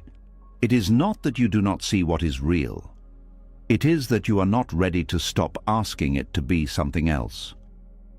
There is a particular ache that comes from bargaining with what has already been decided, a silent tension that lives in the space between acceptance and resistance. Negotiating with reality often begins as hope. You tell yourself that flexibility is wise, that compromise shows maturity, that patience may reveal a different outcome. But beneath this reasoning is a refusal to let the truth stand on its own. You keep adjusting your expectations so that the situation can remain tolerable, even when it no longer brings peace. This internal bargaining can happen for years without being recognized for what it is. You adapt to circumstances that do not nourish you. You reinterpret actions that hurt you. You minimize the distance between what you feel and what you allow yourself to acknowledge. Each adjustment feels small, reasonable, necessary. Yet over time, these adjustments accumulate into a life built around avoidance rather than authenticity. The mind does this because full acceptance feels final. Accepting reality often means releasing the version of life you hoped for. It means letting go of the imagined future that kept you motivated through uncertainty. Bargaining allows you to keep that imagined future alive a little longer, even if it exists only in thought. There is also a deep discomfort with helplessness. Negotiation creates the illusion of influence, the sense that you are still participating in shaping the outcome. Without it, you are left with the recognition that some aspects of life cannot be controlled, only experienced. This recognition can feel like standing without support, exposed to forces you cannot manage through effort alone. In relationships, this suffering appears as constant reinterpretation. You look for hidden meanings in messages, tone, timing. You try to decode intentions, searching for signs that connection still exists beneath the distance. Instead of acknowledging what is present, you chase what once was, convincing yourself that if you understand deeply enough, you can restore it. This keeps you emotionally invested in a version of the relationship that no longer exists in reality. In personal aspirations, negotiation manifests as refusing to admit that a path has reached its natural end. You revise goals, change metrics, lower expectations, all to preserve the feeling that progress is still possible. While adaptation can be healthy, there is a point where it becomes self-deception, prolonging commitment to something that no longer aligns with who you are becoming. The suffering intensifies because negotiation prevents closure without providing hope. You remain suspended between holding on and letting go, unable to fully commit to either direction. This suspension drains energy in ways that are difficult to articulate because there is no single moment of crisis, only ongoing uncertainty. Buddhist wisdom points to attachment as the root of this pattern. Attachment not only to people or outcomes, but to narratives about how life should unfold. When reality contradicts these narratives, bargaining becomes a way to preserve them. You negotiate not only with circumstances, but with your own expectations. There is also fear of regret woven into this process. The mind worries that acceptance might come too soon, that you might miss an opportunity for reconciliation, redemption, or transformation, so it keeps revisiting possibilities, hoping to avoid the pain of wondering what might have been. Ironically, this attempt to avoid regret often creates deeper regret later, because time and energy are spent on situations that could have been released earlier. Another layer of suffering comes from the erosion of self-trust. When you continuously override your intuition to maintain a negotiation, you begin to doubt your ability to perceive reality accurately. You question your feelings, your judgments, your boundaries. This internal confusion makes it harder to act decisively, reinforcing the cycle of hesitation. The body carries this uncertainty as tension that never fully resolves. Restlessness becomes a constant background sensation. Moments of calm are interrupted by sudden waves of doubt. Sleep may bring temporary relief, but waking returns you to the same unresolved internal dialogue. Letting go of negotiation requires acknowledging that clarity does not always feel comforting. It can feel harsh, empty, even disorienting. But within that discomfort lies the possibility of peace, because acceptance frees you from the exhausting task of rewriting reality in your mind. Acceptance is not passive resignation. It is active alignment with what is true. It allows you to redirect your energy toward what can still grow, instead of what has already ended. It restores presence by removing the mental filter that distorts every experience through the lens of what you wish were different. There is a quiet strength in this shift. You stop needing answers to move forward. You stop needing certainty to take the next step. You trust that meaning will emerge through action rather than through endless analysis. Grief may still arise because acceptance does not erase emotion. It simply allows emotion to flow without being trapped in cycles of speculation. You feel what is there without adding layers of imagined alternatives. This honesty accelerates healing in ways that negotiation never could. Over time, the urge to bargain weakens. You notice situations more quickly where negotiation would only prolong pain. You learn to pause, breathe, and ask whether the outcome you seek is still grounded in reality or sustained only by attachment. This awareness transforms your relationship with uncertainty. Instead of trying to eliminate it, you learn to coexist with it. You recognize that life's unpredictability does not diminish your capacity for peace. It simply requires flexibility and trust. There is also liberation in realizing that you do not have to understand everything to move on. Some experiences remain ambiguous, not because they lack meaning, but because their meaning is still unfolding. Allowing that unfolding to happen without interference frees you from the burden of constant interpretation. Eventually, you discover that negotiating with reality was never about solving a problem. It was about avoiding the vulnerability of acceptance. Once you face that vulnerability, you find that it does not destroy you. It opens space for resilience that is grounded in truth rather than illusion.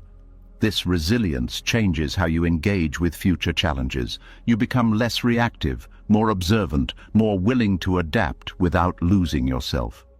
You recognize when effort is productive and when it becomes resistance disguised as determination. Peace begins to feel accessible again, not because life becomes predictable, but because you are no longer exhausting yourself trying to predict it. You meet each moment as it arrives, responding instead of bargaining, and in that meeting you feel a quiet release. The internal noise fades, the urgency softens, the sense of being trapped dissolves into a recognition that you were never truly stuck, only caught in a loop of trying to negotiate with what had already been decided. This is where suffering loosens its hold, not through dramatic revelation, but through the simple act of stopping the argument with reality. In the silence that follows, you realize that acceptance was not the loss you feared. It was the doorway you had been standing in front of all along, waiting for permission to walk through. When the inner argument with reality finally goes quiet, another kind of pain begins to surface, one that was hidden beneath all the negotiating. It is not about what happened, but about what never did. You start to feel the weight of paths you believed you would walk, moments you thought were waiting ahead, versions of yourself that now exist only in memory and imagination. Some losses do not involve a person leaving or a goal collapsing. Some losses are invisible because they belong to futures that never arrived. There is a particular sadness in realizing that you were not only holding onto a situation, but onto a story about how your life was supposed to unfold. You pictured conversations that would happen, places you would go, stability you would eventually reach, love that would deepen over time, recognition that would come after years of effort. These visions quietly guided your decisions, shaped your patience, gave meaning to your sacrifices. Letting go of the situation also means letting go of the future you built around it. This is why the grief can feel disorienting. You are not just mourning what was real, you are mourning what felt real enough to organize your life around. The mind struggles to process this kind of loss because there is no physical evidence of it. No photographs, no clear timeline, no shared memories. Only a lingering sense that something important was taken away, even though it never fully existed. This grief often arrives later, after the shock has faded. At first you focus on practical adjustments, changing routines, redefining goals, stabilizing emotions. But once the surface calm returns, the deeper realization emerges. You are no longer moving toward the future you once believed in. That future has quietly dissolved, leaving an open space that feels both freeing and frightening. The mind resists this emptiness because it prefers certainty, even painful certainty, over undefined possibility. You may find yourself revisiting old scenarios, not because you want to return to them, but because they provide a familiar structure. Without them, the future feels undefined, and undefined space can feel like loss rather than opportunity.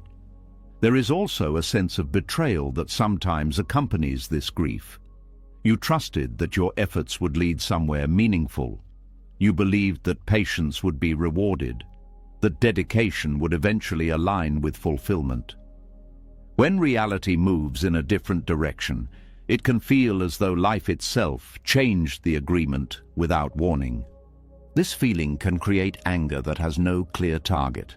You are not angry at a person or a decision. You are angry at the gap between expectation and reality, at the realization that sincerity does not guarantee outcomes. Buddhist reflection often speaks of impermanence, the understanding that everything is in constant change. But knowing this intellectually is very different from experiencing it emotionally. When impermanence touches your imagined future, it feels personal, even though it is simply the nature of life unfolding. Grieving the life that never happened also involves grieving the version of yourself who was preparing for it. You may feel disconnected from the person you used to be, unsure of who you are without the goals that once defined you. This identity shift can be unsettling because it removes the narrative that provided continuity. At times, you may question your past choices, wondering whether different decisions could have preserved that imagined future. This questioning can become a loop of self-blame, even when circumstances were beyond your control. It is another way the mind tries to restore a sense of order to something that feels chaotic. There is also loneliness in this grief. Because the loss is intangible, it can be difficult to explain to others. People understand the end of relationships, the loss of jobs, the failure of visible plans, but they may not recognize the depth of mourning for possibilities that quietly disappeared. This can lead you to minimize your own feelings, telling yourself that you should not be upset about something that never existed. But the emotional investment was real. The hope was real. The time spent preparing was real. Dismissing that grief only prolongs it.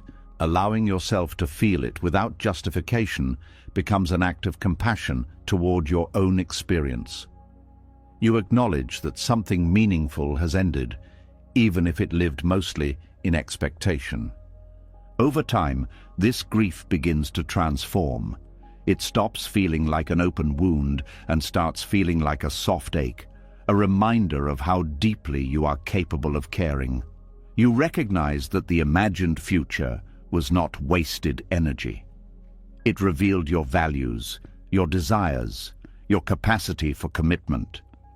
This recognition helps you rebuild a sense of direction, not by recreating the same future, but by understanding what truly mattered within it. You may realize that what you wanted was not the specific outcome, but the feelings you associated with it: connection, stability, purpose, belonging. These insights become the foundation for new possibilities. Instead of chasing the exact future you lost, you begin to create space for different paths that can offer similar fulfillment in ways you had not considered before. There is also relief hidden within this process. The imagined future carried expectations that you were constantly trying to meet. Letting it go removes the pressure to become a specific version of yourself. You are free to evolve without comparing your present to a script that no longer applies. This freedom can feel unfamiliar at first. Without a predetermined destination, you may feel uncertain about what to pursue.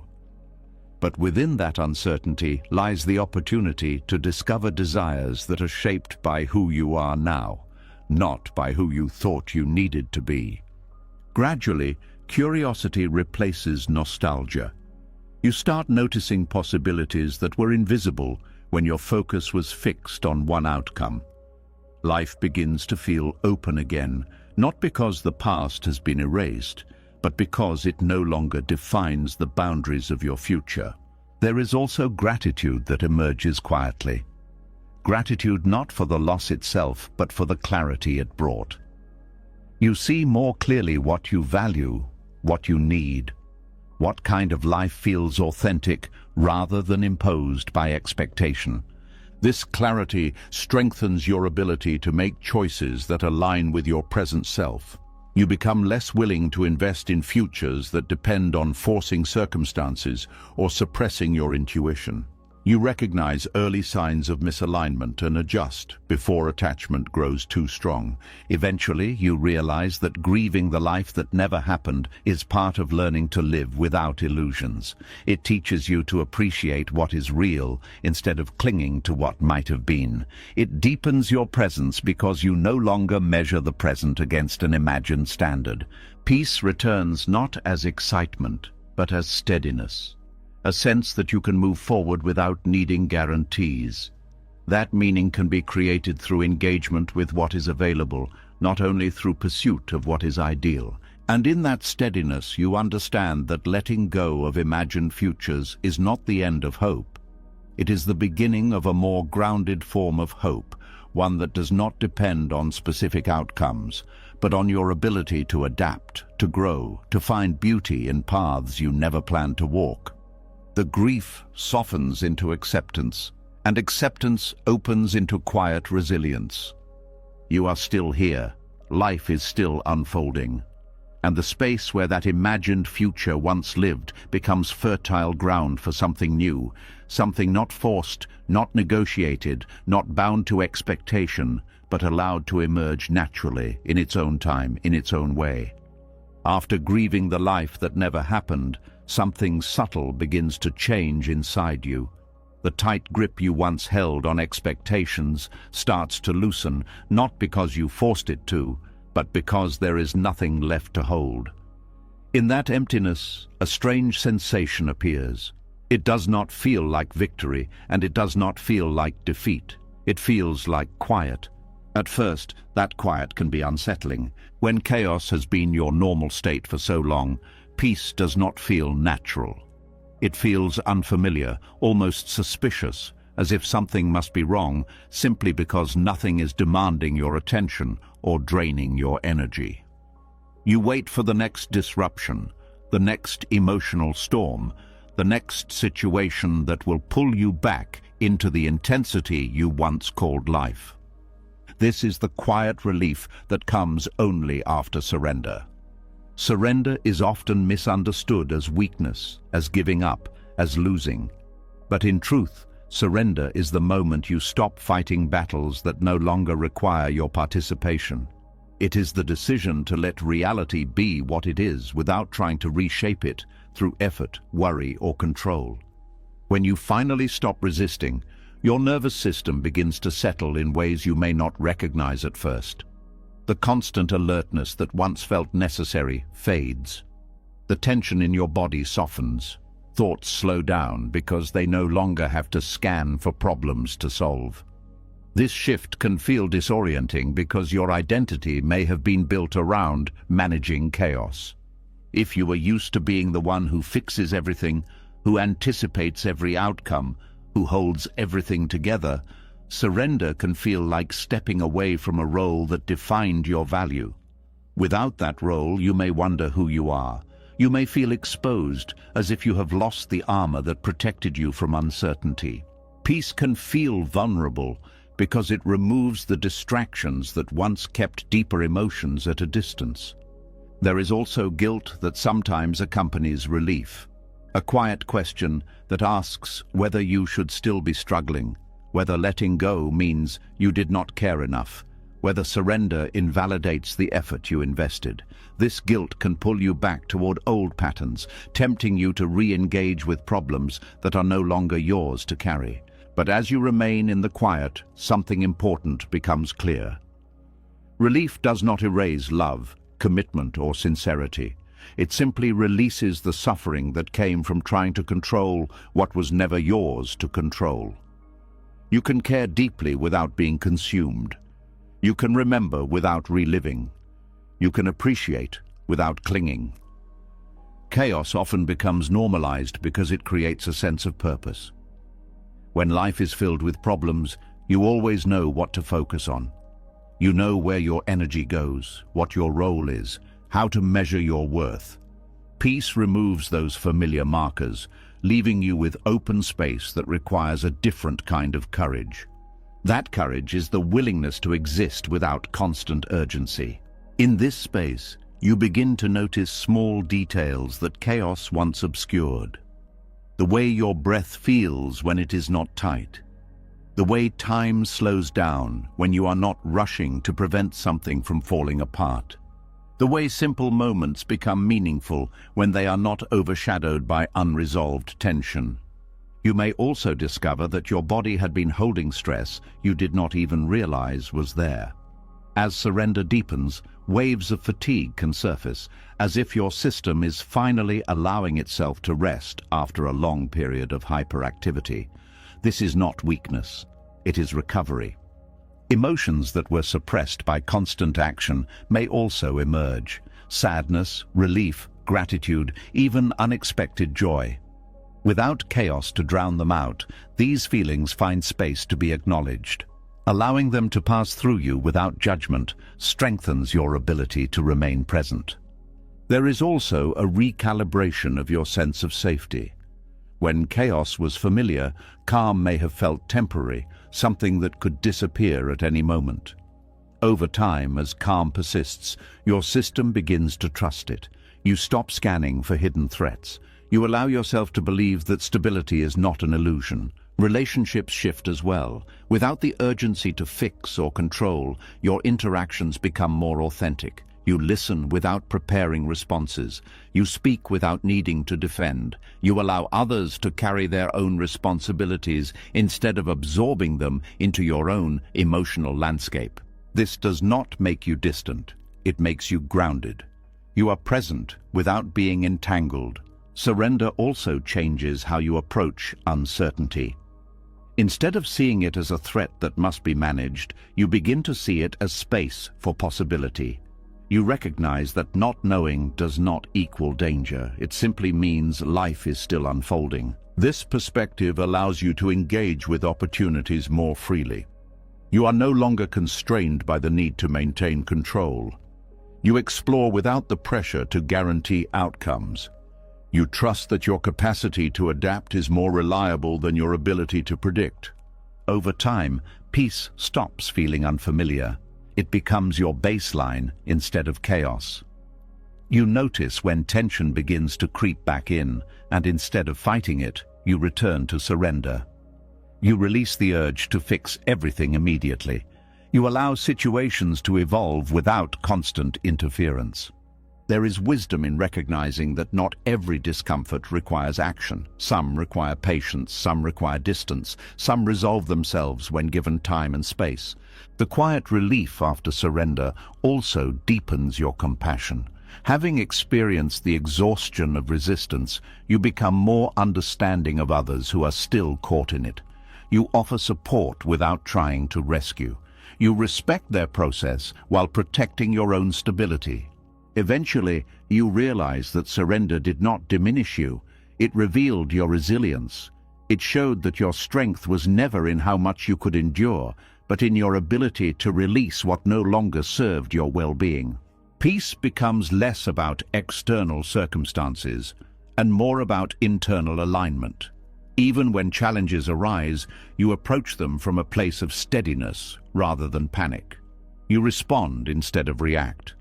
You adjust without losing your center. Life begins to feel lighter, not because it became easier, but because you are no longer carrying unnecessary weight.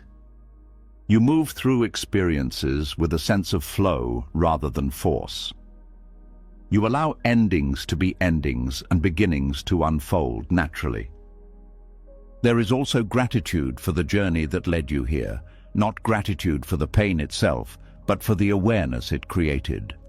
Without that awareness, you might still be mistaking chaos for vitality, struggle for purpose, control for security. Now you understand that peace does not announce itself with dramatic changes. It arrives quietly, like a gentle shift in atmosphere. You notice it in the absence of tension, in the ease of breathing, in the way your mind no longer races to solve problems that do not exist. And in that quiet, you discover something unexpected.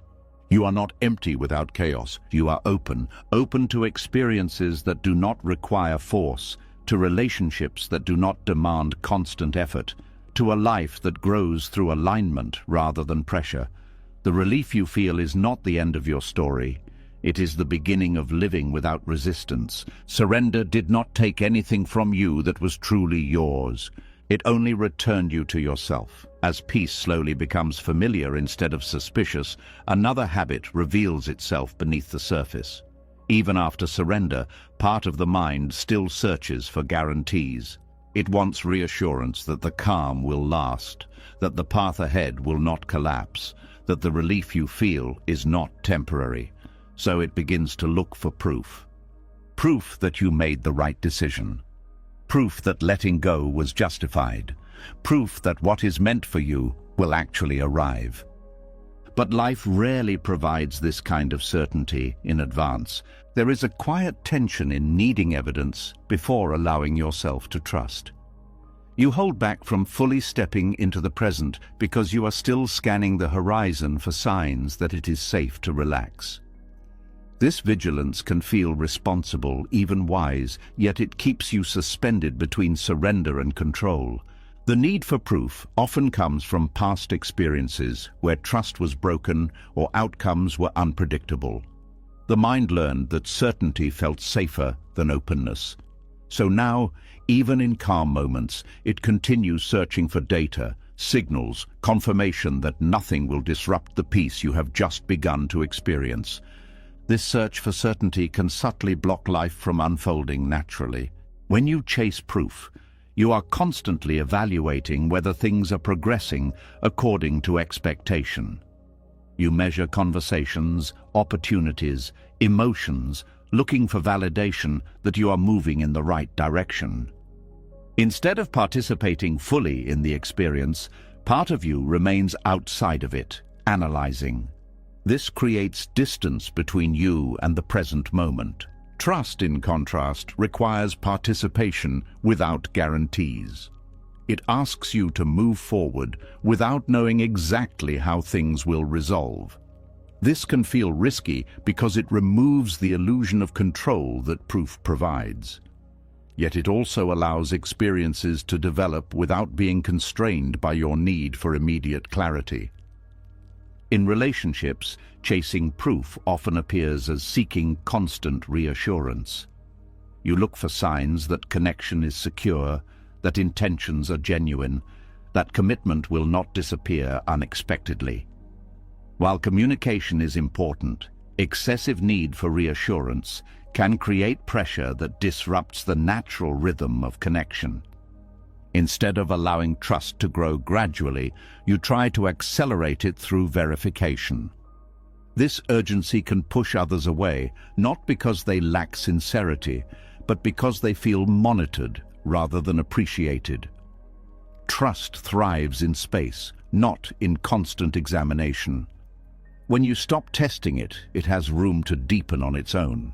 In personal growth, the need for proof can prevent you from exploring new directions. You may hesitate to pursue opportunities unless you can predict success. You wait for perfect conditions, clear signs, or external validation before committing energy. This caution can keep you safe from disappointment, but it also keeps you from discovering possibilities that only reveal themselves through action. Natural unfolding requires movement without full visibility. Buddhist reflection emphasizes the concept of impermanence, the understanding that life is a continuous process rather than a fixed outcome. Chasing proof assumes that stability comes from certainty, while practicing trust recognizes that stability comes from adaptability. Adaptability allows you to respond to changes without losing your center. It shifts your focus from controlling the future to engaging with the present. You begin to see uncertainty not as a threat, but as the space where growth occurs. The body responds differently when trust replaces vigilance. Muscles relax because they are no longer preparing for unknown threats. Breathing becomes deeper. Sleep becomes more restorative. These physical changes signal that your system no longer needs to operate in survival mode. Emotionally, trust reduces the intensity of highs and lows. You are less reactive because you are not constantly interpreting events as evidence of success or failure. You experience feelings without assigning them as proof of something larger. There is also freedom in releasing the need to justify your decisions through outcomes. You trust that your choices were made with the awareness you had at the time.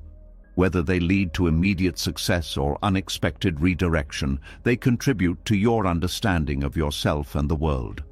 Over time, this perspective transforms your relationship with time itself.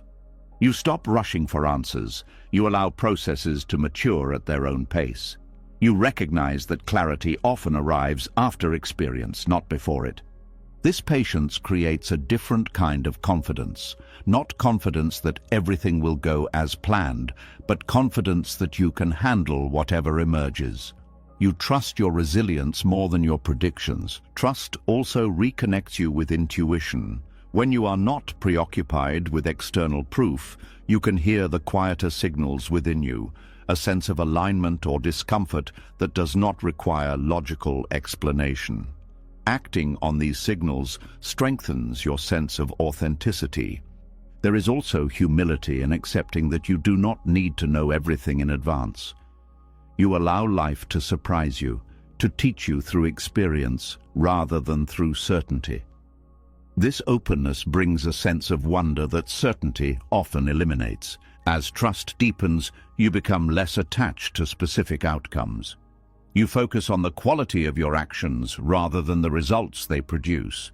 Effort becomes an expression of who you are, not a strategy to secure guarantees. This shift reduces anxiety because you are no longer measuring your worth by how predictable your life is. You recognize that unpredictability is not failure. It is evidence that you are engaged with a living process rather than a scripted plan. Relationships become more genuine because you are not evaluating them as evidence of safety. You engage with others as they are, not as symbols of reassurance. This authenticity invites deeper connection because it removes the pressure to perform stability.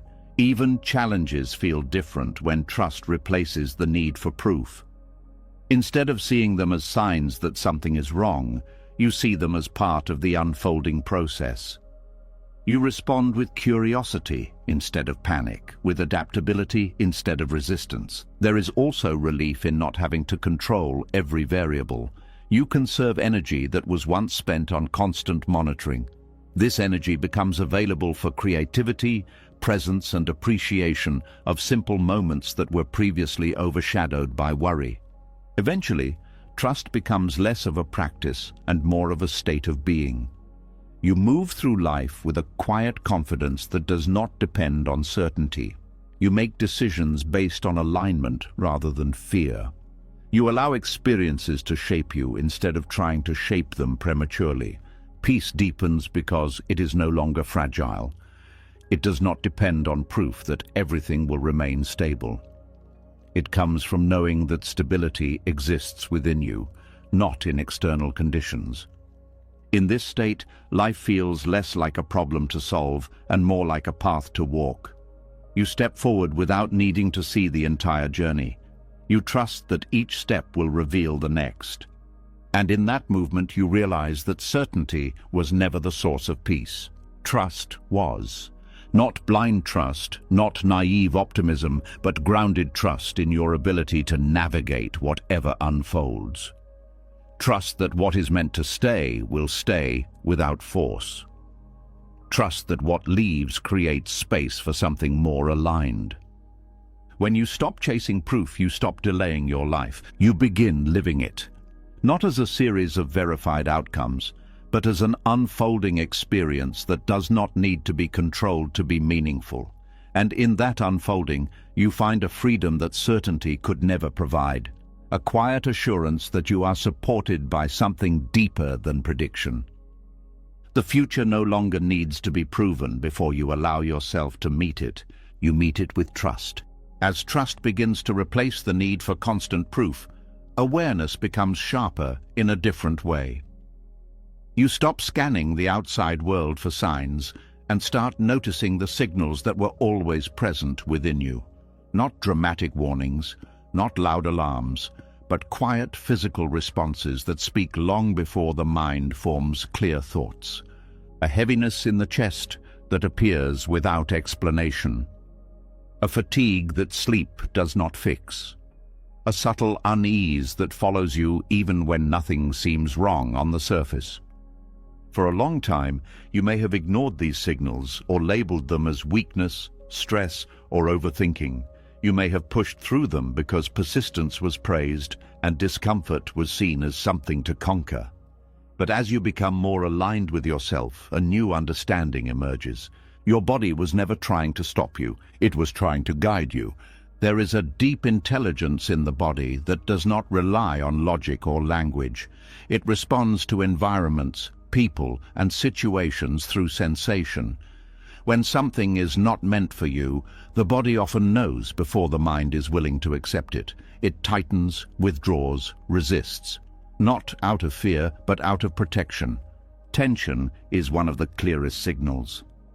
When you are aligned with what you are doing, effort may be required, but it feels clean. Muscles engage and release naturally. Breathing remains steady. But when you are forcing yourself into something that conflicts with your deeper needs, tension becomes chronic. Shoulders stay raised, jaw clenches, stomach tightens. You carry your body as if preparing for impact, even in safe environments. This tension drains energy because the nervous system remains in a state of alertness. Over time, you may not even notice it because it becomes your baseline. Only when you experience true relaxation do you realize how much strain you are carrying. Exhaustion is another signal that often gets misinterpreted.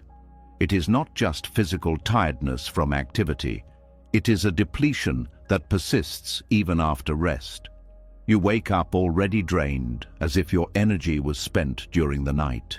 Tasks that once felt manageable begin to feel overwhelming, not because they changed, but because your system is operating under constant strain.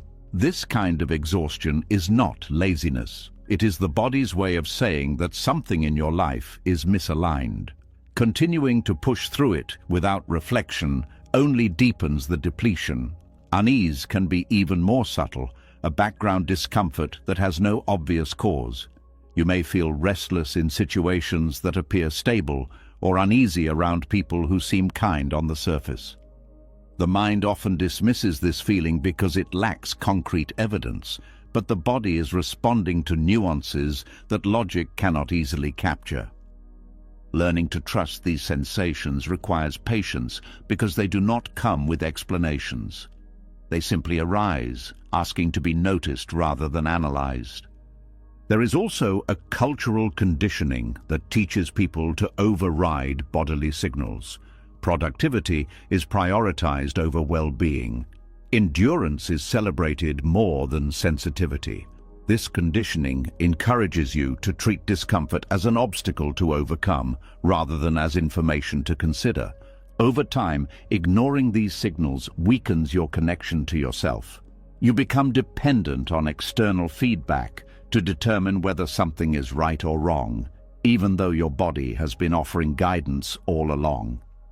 Rebuilding this connection involves slowing down enough to listen, noticing how your body responds in different situations, observing patterns instead of isolated reactions, recognizing that discomfort is not always something to eliminate, but something to understand. There is also a distinction between discomfort that comes from growth and discomfort that comes from misalignment. Growth-related discomfort often carries a sense of expansion beneath the challenge. It may be intense, but it feels meaningful. Misalignment discomfort feels constrictive, heavy, and draining without providing clarity. Your body differentiates between these two, even when your mind struggles to do so. Relationships often reveal this contrast clearly. With people who align with you, your body relaxes. Conversations flow without effort. Silence feels comfortable instead of awkward. With those who do not align, you may feel tense before interactions even begin, searching for the right words, monitoring your behavior, anticipating conflict or misunderstanding. These reactions are not random. They reflect whether your nervous system feels safe or threatened. In professional or creative pursuits, the body also signals alignment. Work that resonates with you may be demanding, but it energizes you. Time passes quickly because engagement replaces resistance. When you are on a path that is not meant for you, every task feels heavier than it should. Procrastination becomes frequent, not because you lack discipline, but because your system resists investing energy in something that does not nourish it. Listening to these signals does not mean avoiding all difficulty. It means distinguishing between effort that leads to growth and effort that leads to depletion. There is also wisdom in recognizing that the body stores experiences. Past stress, unresolved emotions, and prolonged tension leave imprints that influence how you respond to new situations. When you encounter something similar to a previous experience that caused harm, your body reacts even if your mind believes everything is fine. Understanding this helps you approach your reactions with compassion instead of judgment. You are not overreacting. You are responding to accumulated information stored beyond conscious awareness. Healing involves creating conditions where your body can release what it has been holding. This may include rest, movement, quiet time, supportive environments, or simply permission to feel without needing to fix anything. As release occurs, clarity improves because the noise of suppressed tension diminishes. Trusting bodily signals also strengthens intuition. You begin to notice subtle shifts that guide decisions before they become urgent. You choose environments that support your well-being. You step back from situations that drain you. You move toward experiences that bring calm rather than agitation. There is freedom in no longer needing external validation for these choices. You do not have to justify why something feels wrong or right. You respect your internal guidance even when it cannot be explained logically. Over time, your body becomes less reactive because it trusts that you will listen. Signals become clearer, less intense, because they no longer need to escalate to get your attention. This creates a feedback loop of trust between your mind and body. Peace deepens as a result. You are no longer fighting yourself. Decisions feel grounded instead of forced. You navigate life with a sense of alignment that reduces unnecessary struggle. There is also a newfound respect for your limits. You recognize that capacity fluctuates and that honoring those fluctuations prevents burnout. You pace yourself not out of fear, but out of understanding that sustainability is more valuable than constant intensity.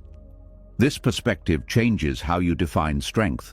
Strength is no longer measured by how much discomfort you can tolerate, but by how accurately you can respond to what your body is communicating.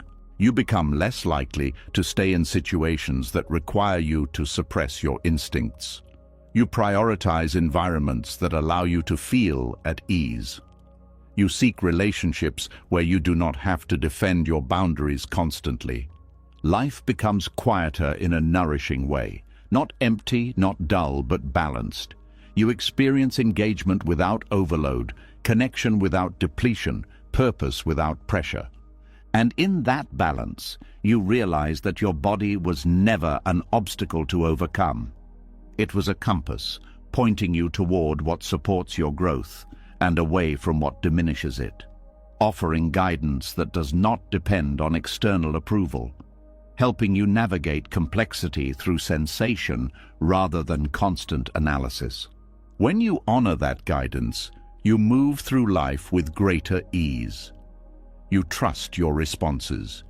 You adapt without losing yourself. You allow paths to open and close without forcing them.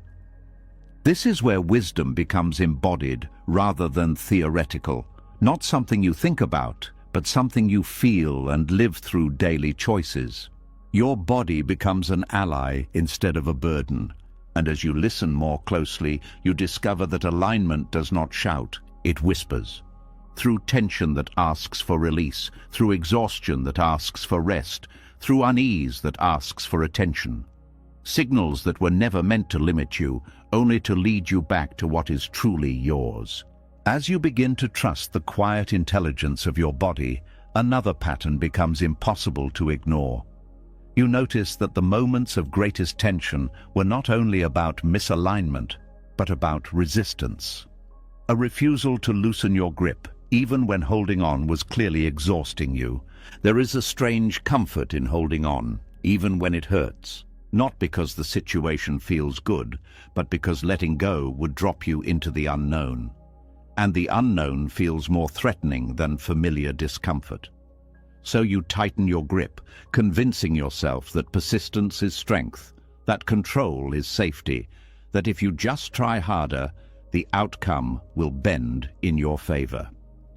This is where holding on becomes less about love, commitment, or responsibility, and more about fear. Control is often mistaken for stability. You believe that as long as you are managing every detail, anticipating every possibility, preventing every unwanted outcome, you can avoid chaos. But control does not remove uncertainty. It only delays your confrontation with it. The urge to force outcomes grows strongest when life feels unpredictable. When something important is at stake, the mind tries to reduce risk by clinging to whatever seems solid. You replay conversations, analyze decisions, plan multiple scenarios, hoping that preparation will eliminate surprise. But life does not negotiate with preparation. No amount of mental rehearsal can guarantee how events will unfold. Yet the illusion of control can be addictive because it gives you something to do with your anxiety. Action feels safer than stillness, even when the action has no real effect on the outcome. Holding on also creates the feeling that you are not helpless. It preserves the identity of being capable, proactive, responsible. Letting go can feel like admitting defeat, as if releasing control means you failed to manage the situation properly. This belief keeps people tied to circumstances long after they stop being healthy. Relationships that require constant effort to sustain. Goals that demand sacrifices that no longer feel meaningful. Roles that drain energy without offering growth. Underneath all of it is the fear that if you stop controlling, everything will collapse. There is also a deeper layer of fear of emptiness. If you release what you have been holding, what remains? The mind struggles to answer this question, so it avoids it altogether. It fills space with activity, planning, worry, anything that prevents you from facing the possibility that you may need to rebuild your life in a new way. Control becomes a shield against uncertainty. Buddhist reflection suggests that suffering often arises not from change itself, but from resistance to change. Holding on is resistance in its most persistent form. It tries to freeze reality in a shape that feels manageable, even though reality is constantly moving. When you hold on tightly, you also limit your ability to respond to new opportunities. Your hands are full, leaving no room to receive what might be more aligned with who you are becoming. You remain focused on preserving what exists instead of exploring what could emerge. This is why control can quietly block growth. There is also exhaustion that comes from constant management. Monitoring every detail, anticipating every risk, maintaining the appearance of stability requires energy that could be used for creativity, connection, and presence. Over time, life starts to feel like a project instead of an experience. The body reflects this strain through chronic tension, difficulty relaxing, and a persistent sense of urgency, even in calm situations. You may feel restless when there is nothing to fix, because stillness removes the distraction that control provides. Learning to release control does not mean becoming passive. It means recognizing what is actually within your influence and what is not. It means focusing on your responses rather than on manipulating outcomes. There is a difference between participating in life and trying to dominate it. Participation involves engagement without attachment to results. You act with intention, but you remain open to whatever unfolds. Control seeks to guarantee results, closing off possibilities that do not match your expectations. Letting go of control requires trust, not in specific outcomes, but in your ability to adapt. It acknowledges that uncertainty is unavoidable, but also survivable. You begin to see uncertainty not as a void, but as a field of potential. There is also humility in accepting that you do not have to orchestrate everything. Life has its own momentum, its own intelligence. When you stop interfering excessively, you notice patterns and opportunities that were invisible while you were focused on managing. Relationships benefit from this shift as well. When you stop trying to control how others feel, respond, or change, interactions become more authentic. You allow people to show you who they are instead of who you hope they will become. This clarity may lead to deeper connection or necessary distance, but it always leads to truth. In personal goals, releasing control allows creativity to replace rigidity. You explore paths without demanding that they lead to a predetermined destination. You experiment, adjust, and learn, trusting that meaningful direction will emerge through experience rather than through strict planning. There is also relief in not having to carry responsibility for everything. You realize that some outcomes are influenced by factors beyond your awareness or power.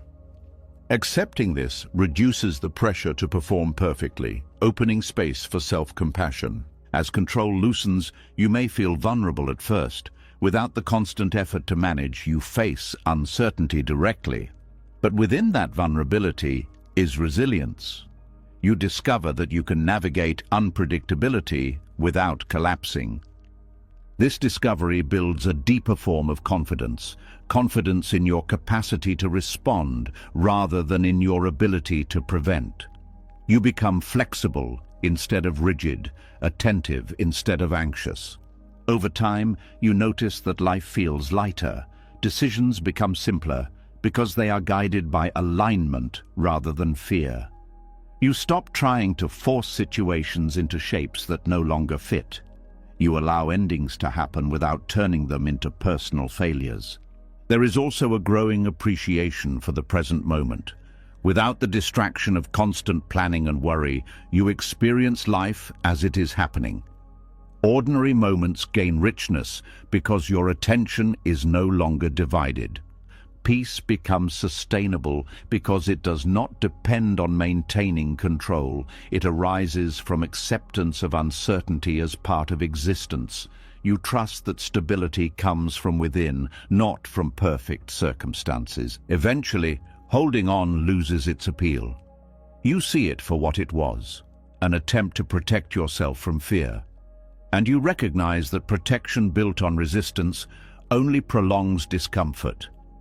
Letting go becomes an act of courage, not because it guarantees a better outcome, but because it allows life to move freely again.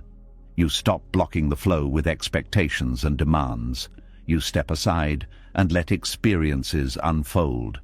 In that openness, you discover possibilities that control would never have allowed, paths that feel natural instead of forced, connections that develop without pressure, opportunities that arrive unexpectedly because you created space for them.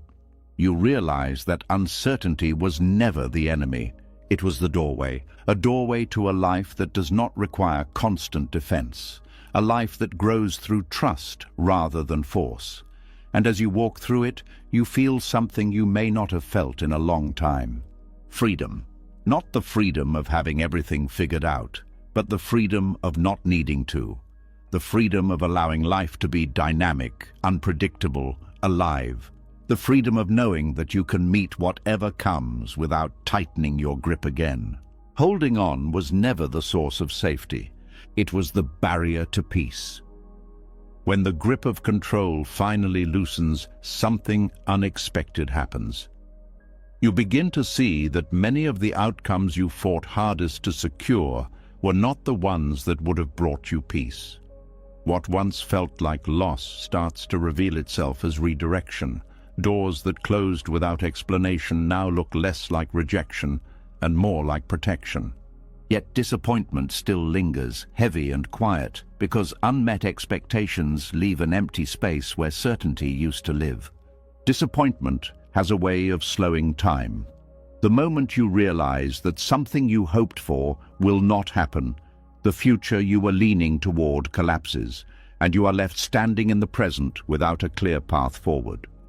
It can feel like failure even when you did everything you could. It can feel personal even when circumstances were beyond your influence.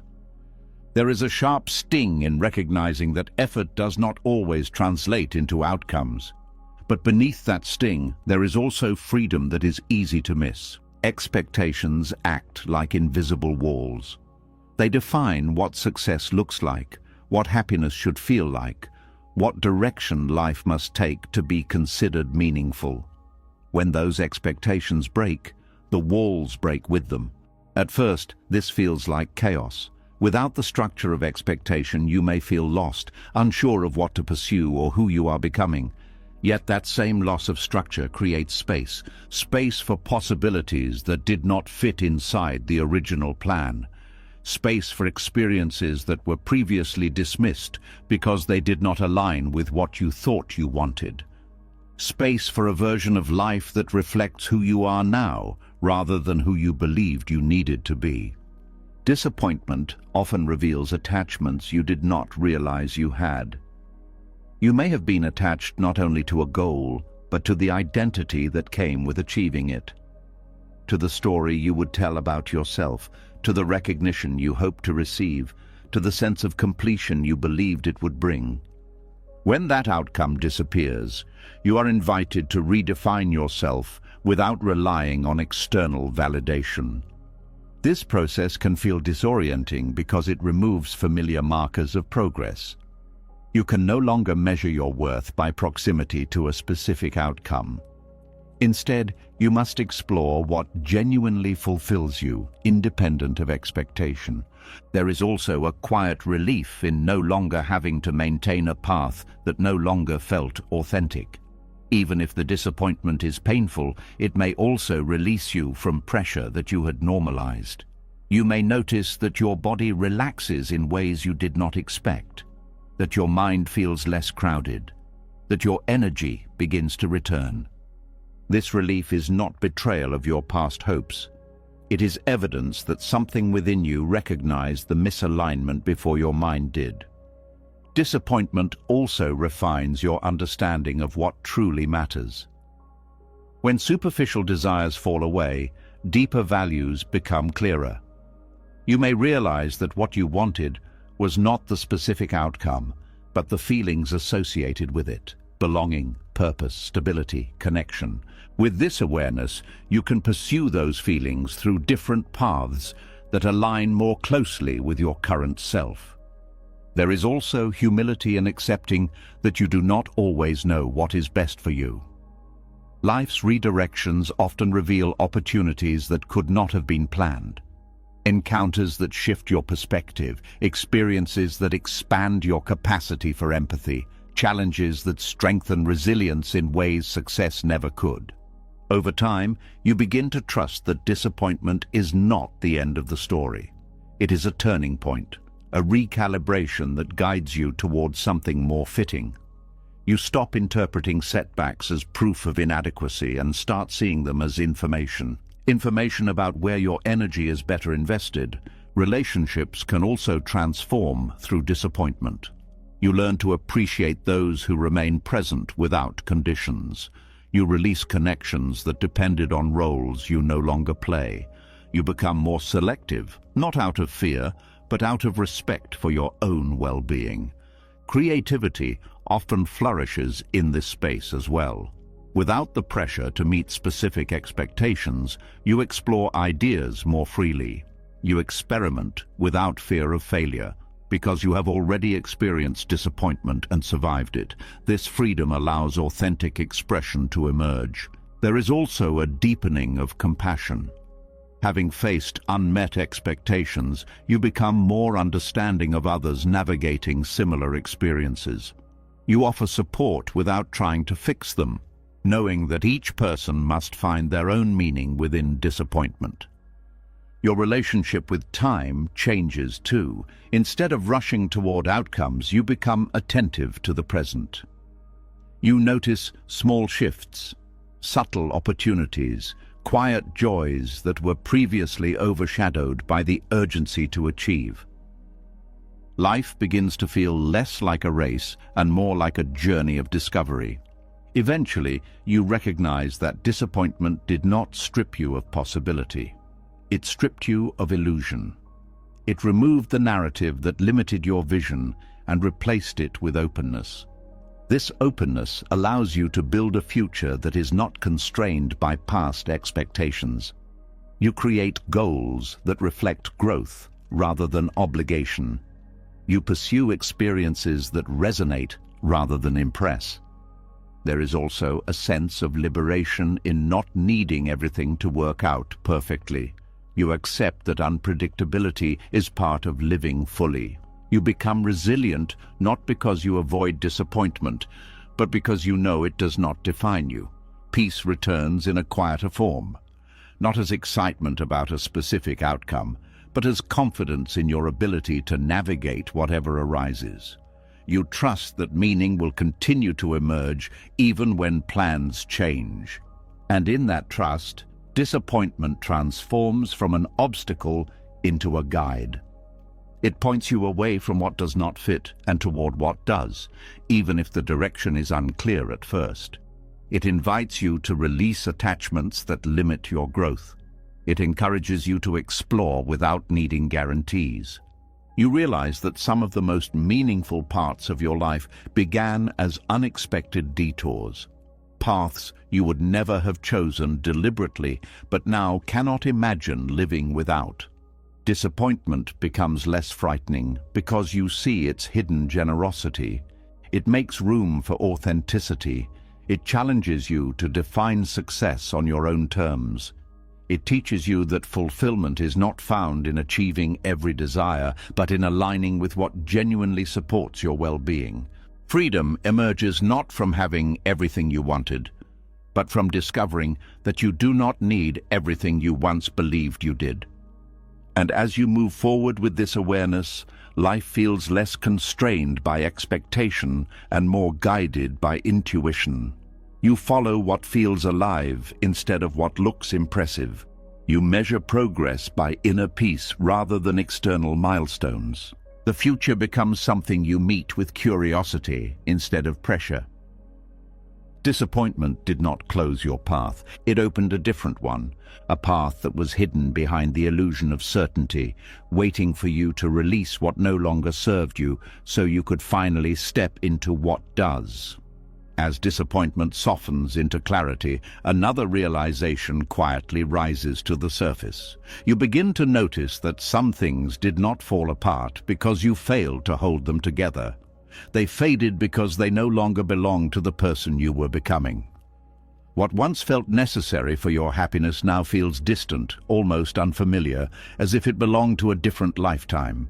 This recognition can be both freeing and unsettling.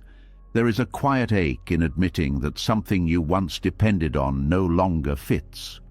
Not because it was wrong, not because it lacked value, but because you have changed in ways you did not anticipate. Growth rarely announces itself with certainty. It often appears as a subtle discomfort with what used to feel normal. Outgrowing something can feel like betrayal. You may question whether you are abandoning your past self, whether you are being ungrateful for what once supported you. The mind searches for explanations, trying to make sense of the shift, but evolution does not always provide clear reasons. Sometimes it simply happens. Relationships are often the first place this change becomes visible. People who once understood you effortlessly may now feel out of sync. Conversations that used to energize you may now leave you drained. Shared goals that once bonded you may no longer hold the same meaning. This does not mean the connection was false. It means it fulfilled its purpose during a particular phase of your life. Letting go of these connections can be painful because they carry memories of who you used to be. Releasing them feels like releasing a part of your identity, yet holding on out of obligation prevents both you and the other person from growing in directions that reflect your current truths. There is also grief in recognizing that some bonds cannot evolve alongside you. You may wish for mutual growth, for alignment to return, for familiarity to feel comfortable again. But growth is not always synchronized. People change at different rhythms, shaped by experiences that are uniquely their own. Accepting this requires compassion, both for yourself and for others. Dreams can also be outgrown. Goals that once fueled your motivation may lose their intensity. You may find yourself questioning ambitions that used to define your sense of purpose. This shift can feel frightening because it removes the structure that guided your efforts. Without those goals, you may feel directionless for a time, but this pause is not emptiness, it is recalibration. Your values are reorganizing themselves around who you are now, rather than who you were when those dreams first formed. New desires will emerge, shaped by deeper understanding rather than external expectations. There is wisdom in allowing this transition instead of forcing yourself to maintain outdated aspirations. Continuing to pursue something that no longer resonates only creates inner conflict. You expend energy trying to convince yourself that it still matters, while your intuition quietly pulls you elsewhere. Outgrowing environments follows a similar pattern. Places that once felt safe may begin to feel restrictive. Routines that once provided comfort may start to feel monotonous. You may crave change without knowing exactly what form it should take. This restlessness is not ingratitude. It is a signal that your capacity has expanded. Staying in environments that no longer support your growth can lead to stagnation disguised as stability. You may maintain appearances of success while feeling disconnected from your own life. Recognizing this disconnect is the first step toward realignment. There is also courage required to leave familiar spaces without guarantees of what comes next. The unknown can feel overwhelming, especially when the current situation is functional on the surface. But evolution rarely happens within comfort zones that have already served their purpose. Your identity shifts through these experiences. You begin to define yourself less by roles and more by values. Instead of asking what you should achieve, you ask what feels meaningful. Instead of trying to fit into predetermined categories, you allow yourself to exist fluidly, adapting as you learn. This flexibility reduces fear of loss because you trust your ability to rebuild. You know that what you release creates space for something more aligned. You stop interpreting endings as failures and start seeing them as transitions. There is also a deepening of self-respect in honoring your growth. You stop minimizing your needs to preserve familiarity. You stop apologizing for changing. You accept that evolution is not something to justify, but something to embody. Over time, you develop sensitivity to early signs of misalignment.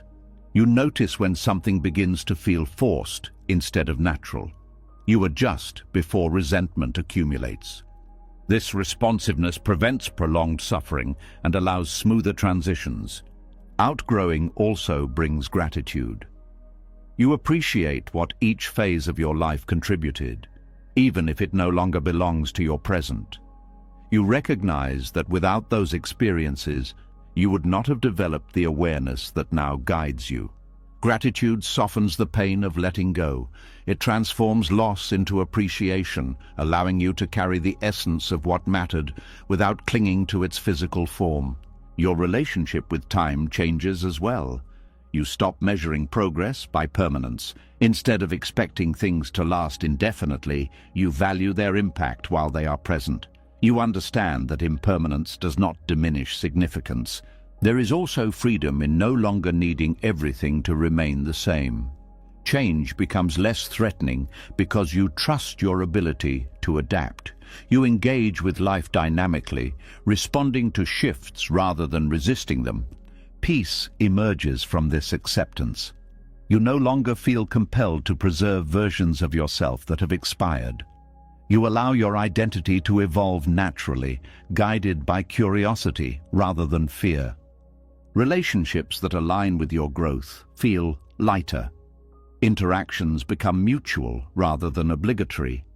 You attract people who resonate with your current perspective, creating connections that support rather than constrain you. Purpose becomes fluid rather than fixed. You pursue interests that reflect your evolving self, knowing that they may change again in the future. This openness keeps your life vibrant, preventing stagnation. There is also a quiet confidence that comes from surviving transitions. You know that even if you lose what feels essential today, you will find new sources of meaning. This confidence reduces attachment because you trust your resilience more than your circumstances. Eventually, you realize that outgrowing something is not a sign that it was wrong for you. It was right for the time it existed. Its purpose was to shape you, to prepare you for what comes next. Loss then becomes part of growth rather than evidence of failure. You begin to see your life as a series of chapters, each necessary, each complete in its own way. Some chapters end quietly without dramatic closure. Others end abruptly, forcing you to adapt quickly. But all contribute to the narrative of who you are becoming. Acceptance replaces resistance. You stop asking why things changed and start asking what this change makes possible. Curiosity replaces regret. You explore new directions with openness instead of hesitation. There is also tenderness toward your past self. You recognize that you did the best you could with the awareness you had. You honor the effort, the sincerity, the courage it took to engage fully with what once mattered. And as you move forward, you carry that tenderness with you. It becomes a source of compassion for yourself and for others navigating their own transitions. Life feels less like something slipping away and more like something continuously unfolding. You are not losing parts of yourself, you are revealing new ones. Outgrowing what once felt essential is not abandonment, it is evolution. A quiet transformation that reshapes your path without asking for permission, guiding you toward experiences that reflect the depth of who you have become. And in that transformation you find not emptiness but expansion, a sense that life is not narrowing but opening in directions you could not see before. What you release does not disappear. It becomes the foundation for what you are ready to receive next. As you begin to accept that growth sometimes requires releasing what once felt essential, another realization surfaces with quiet intensity. You start to see that some of the things you fought hardest to keep were not held together by love, but by effort. You believed that if you just tried harder, gave more, endured longer, the connection would finally become secure. There is a deep sadness in recognizing how much energy was spent trying to earn something that should never have required proof. Many people learn early in life that love must be maintained through performance. Approval becomes conditional, affection becomes tied to behavior, attention becomes something to win rather than something freely given. Over time, this creates a pattern where struggle feels like evidence of commitment. If it is difficult, it must be meaningful. If it hurts, it must be real. This belief follows you into adulthood without announcing itself. You find yourself working tirelessly to keep relationships alive, measuring your worth by how much you can tolerate. You apologize for things you did not do, compromise beyond your limits, ignore discomfort to avoid conflict. Each sacrifice feels like an investment in the bond, proof that you care enough to endure. But connection built on endurance slowly loses its authenticity. When love becomes something to earn, you stop showing up as your true self. You become the version of yourself that you think will be accepted. This creates distance even while you are physically present. The relationship continues, but the real you fades into the background, replaced by a carefully managed persona. Forcing connection often begins with fear of loss. You worry that if you stop trying, the bond will disappear. So you push harder, initiate conversations, smooth over disagreements, take responsibility for emotional balance even when it is not yours to carry. This constant effort can feel like dedication, but it also creates imbalance. One person becomes responsible for maintaining the entire connection, while the other grows accustomed to receiving without reciprocating. Over time, resentment may surface, but it often gets suppressed because acknowledging it would threaten the relationship. You tell yourself that love requires sacrifice, that patience will eventually be rewarded, that understanding will bridge the gap. Yet the more you force closeness, the more fragile it becomes. True connection thrives on mutual presence, not on pressure. When one person is constantly trying to secure the bond, the dynamic shifts from partnership to pursuit. The relationship becomes something to chase rather than something to share.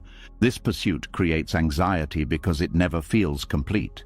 You are always evaluating whether you have done enough, said the right thing, anticipated needs correctly.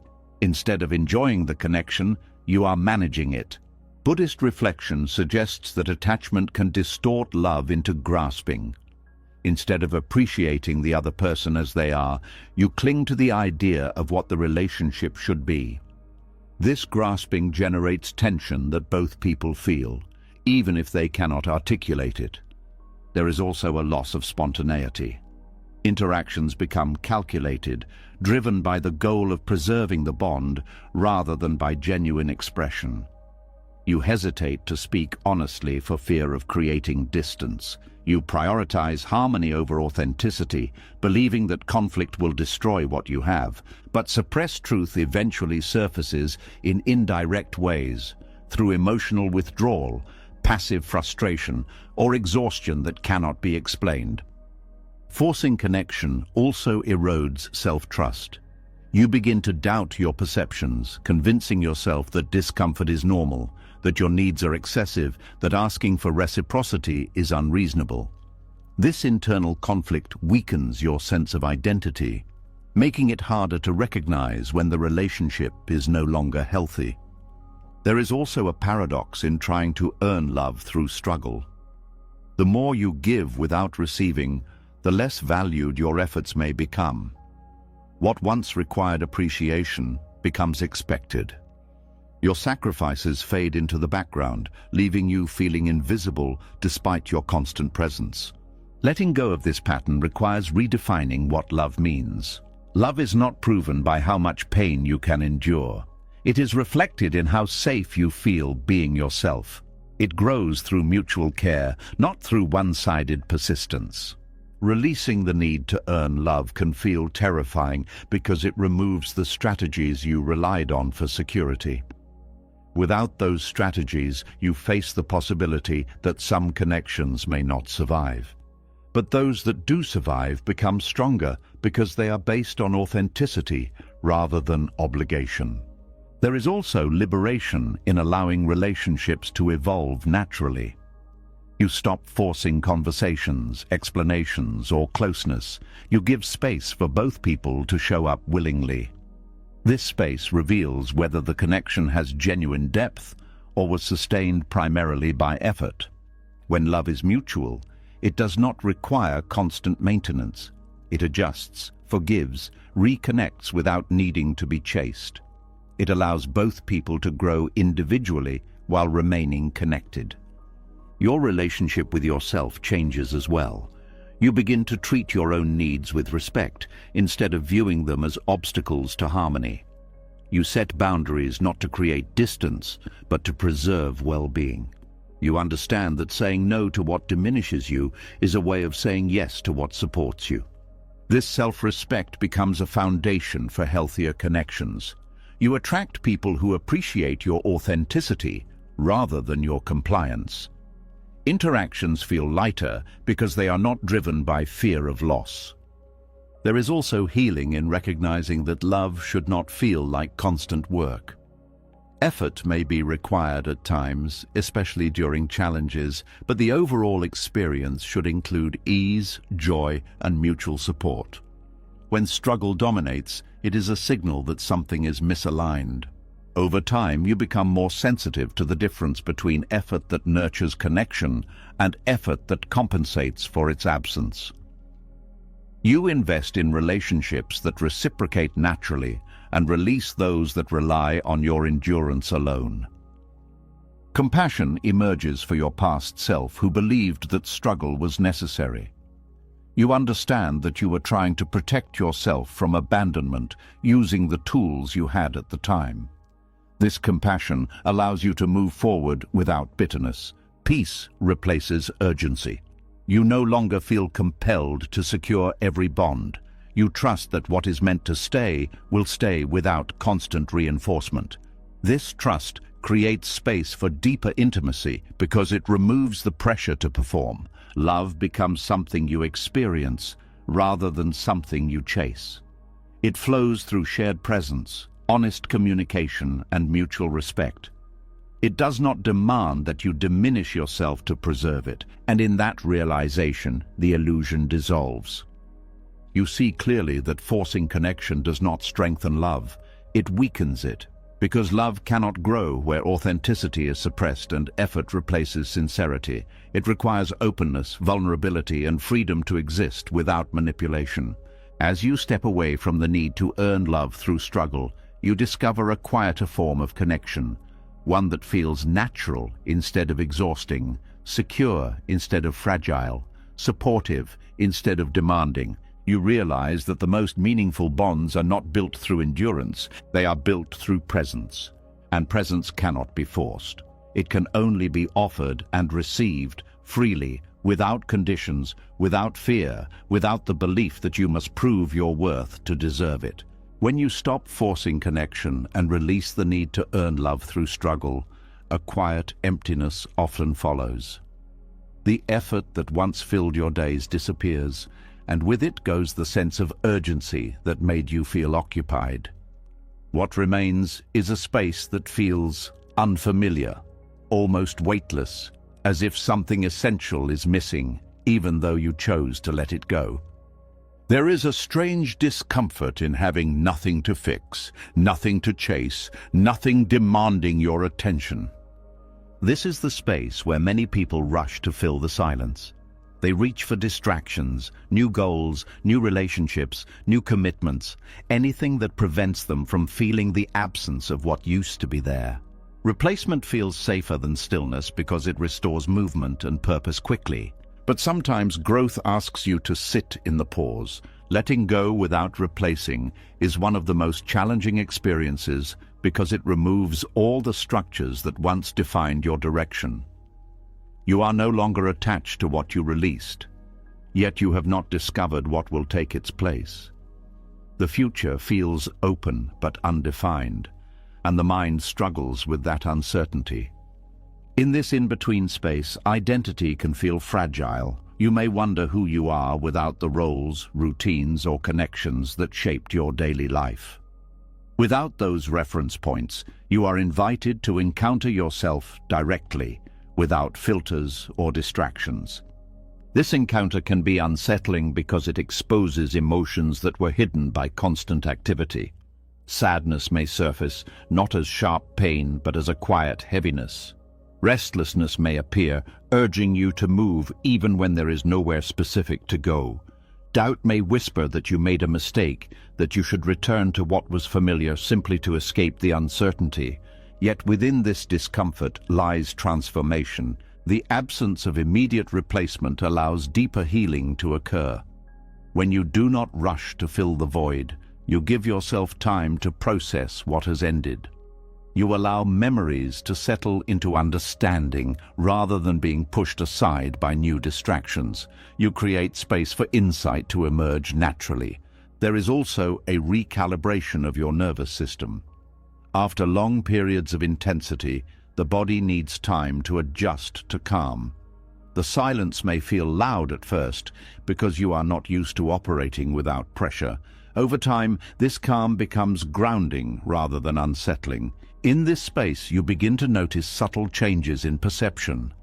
Without constant stimulation, your awareness expands. You observe thoughts without immediately reacting to them. You experience emotions without needing to resolve them instantly. You learn that presence does not require action. This learning builds patience, a quality that cannot develop in environments of constant urgency. Patience allows you to trust that clarity will arrive in its own time. It shifts your relationship with uncertainty from fear to curiosity. There is also freedom in not needing to define your next step immediately. You allow possibilities to remain open instead of narrowing them prematurely. This openness increases the likelihood that what emerges will align with your authentic needs rather than with external expectations. Relationships can feel different during this period as well. You may withdraw from social obligations that no longer feel genuine, not out of avoidance, but out of a desire for authenticity. This withdrawal creates space for connections that resonate more deeply when they eventually appear. Creativity often awakens in the absence of pressure. Without a specific goal to achieve, you explore ideas for their own sake. You engage in activities that bring quiet satisfaction rather than external validation. This exploration reconnects you with intrinsic motivation, the desire to create and experience without needing approval. There is also an opportunity to redefine your relationship with time. Instead of viewing it as something to fill productively, you experience it as something to inhabit fully.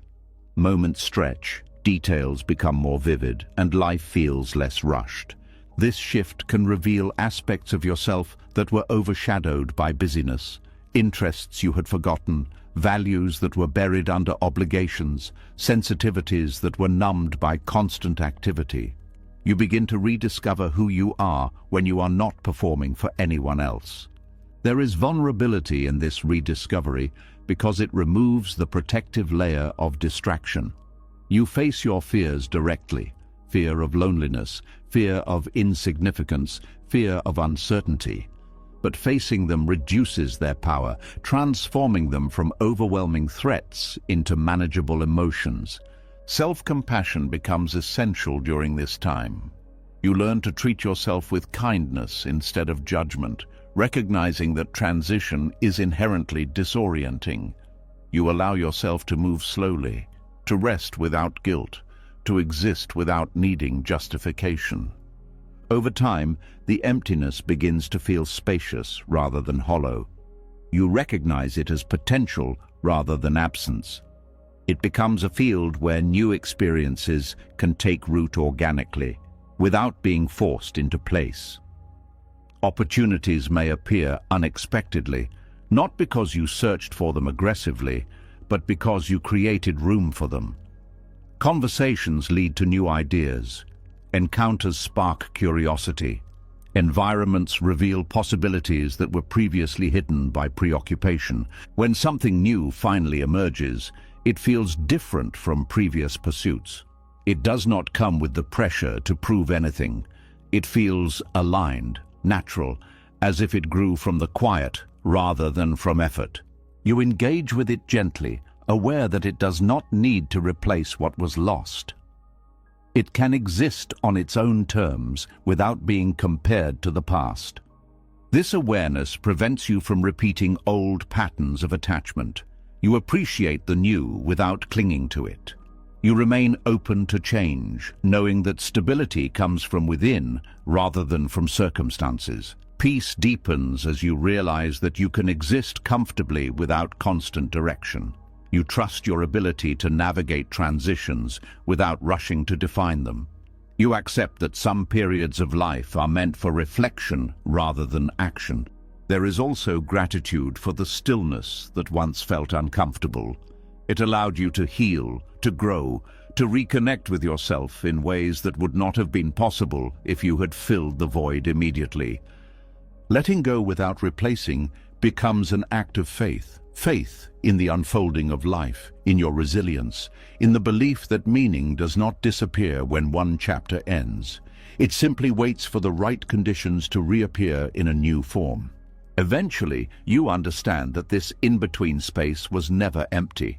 It was sacred, a place where you could shed expectations, release attachments, and rediscover your essence without interference. A place where you learned that you are not defined by what you hold, but by your capacity to remain present when there is nothing to hold. And as you step out of that space into whatever comes next, you carry a quiet strength that did not exist before. The strength of knowing that you can let go, wait and trust without rushing to fill the silence. The strength of knowing that life does not need to be forced to continue. It continues on its own, gently, patiently, unfolding in ways that only become visible when you stop trying to control the timing. After learning to sit in the empty space without rushing to replace what was lost, a new awareness begins to form. You start to notice that not everything ends because it breaks. Some things simply reach their natural conclusion quietly, without drama, without a clear moment of collapse. And yet, the absence of catastrophe can make the ending harder to accept.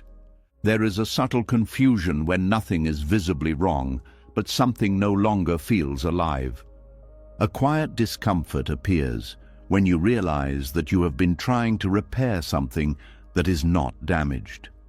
Conversations repeat themselves without deepening. Efforts continue without bringing renewal. You keep adjusting, improving, and refining, hoping to revive the energy that once existed, even though it has already completed its course. This is where courage becomes necessary. Stopping the urge to fix requires admitting that the role you played has reached its end. It asks you to release the belief that effort can extend everything indefinitely. It challenges the idea that endings must be dramatic to be valid. Completion often arrives softly. A project that once inspired you begins to feel mechanical. A relationship that once felt expansive becomes routine. A path that once felt meaningful starts to feel like repetition instead of growth. Nothing is broken, yet nothing is evolving either. The mind struggles with this kind of ending because it prefers clear explanations. If something failed, it is easier to let go. Failure provides closure, but when something simply finishes, there is no obvious reason to point to, no story to justify the departure. This uncertainty can lead to prolonged attachment. You may keep investing energy, hoping that one more effort will reignite what has faded. You convince yourself that consistency will restore passion, that persistence will reverse the quiet shift that has already occurred. But forcing continuation often drains what little vitality remains. Recognizing completion requires listening to subtle signals. The absence of excitement, the lack of curiosity, the sense that you are repeating rather than discovering. These signs do not shout, they whisper. Ignoring them leads to stagnation disguised as loyalty. There is also fear in acknowledging that something is finished because it opens a space of uncertainty again. You may worry about what comes next, about losing stability, about stepping into the unknown without a clear direction. Yet completion is not loss. It is transition. Every phase of life prepares you for another, even if you cannot see the connection immediately. Holding on to a completed phase prevents the next one from emerging. It is like refusing to leave a room after the conversation has ended, hoping it will begin again. Relationships often illustrate this challenge. Two people may continue interacting out of habit rather than connection. There is no conflict, no betrayal, just a quiet sense that the bond has served its purpose. Continuing out of obligation can create a subtle sadness, a feeling that both are staying out of comfort rather than choice. Letting go in such situations requires honesty without blame. You acknowledge the value of what was shared while accepting that it no longer reflects who you are becoming. This kind of release preserves dignity and gratitude instead of resentment. Work and ambitions follow similar patterns. You may achieve goals that once defined your identity, only to discover that they no longer fulfill you. The achievement itself becomes the completion. Continuing to pursue the same direction out of habit can prevent you from discovering new interests. There is also a shift in values as you grow. What once felt essential may now feel secondary. Priorities rearrange themselves, sometimes without conscious decision. Accepting this shift allows your life to align with your current understanding rather than with outdated expectations. Completion teaches humility. It reminds you that nothing is meant to remain unchanged forever. It encourages flexibility, the willingness to adapt rather than cling. There is also peace in recognizing that you do not need dramatic events to justify change. You can leave simply because it is time. You can stop simply because the energy has moved on. You can rest without waiting for exhaustion to force you. This perspective reduces fear of endings. You begin to trust that closure can be gentle, that transitions do not always require suffering. You allow yourself to step away before burnout, before conflict, before deterioration. Gratitude becomes central in this process. Instead of focusing on what is ending, you focus on what it gave you. You carry the lessons forward without needing to preserve the form in which they were learned. There is also liberation in no longer measuring success by permanence. You value experiences for their impact rather than their duration. Something can be meaningful even if it does not last indefinitely. Your relationship with effort changes as well. You invest where growth is possible and release where it has plateaued. This selective engagement preserves energy for pursuits that continue to evolve. Completion also deepens self-awareness. You learn to recognize when your motivations shift, when your curiosity moves in new directions.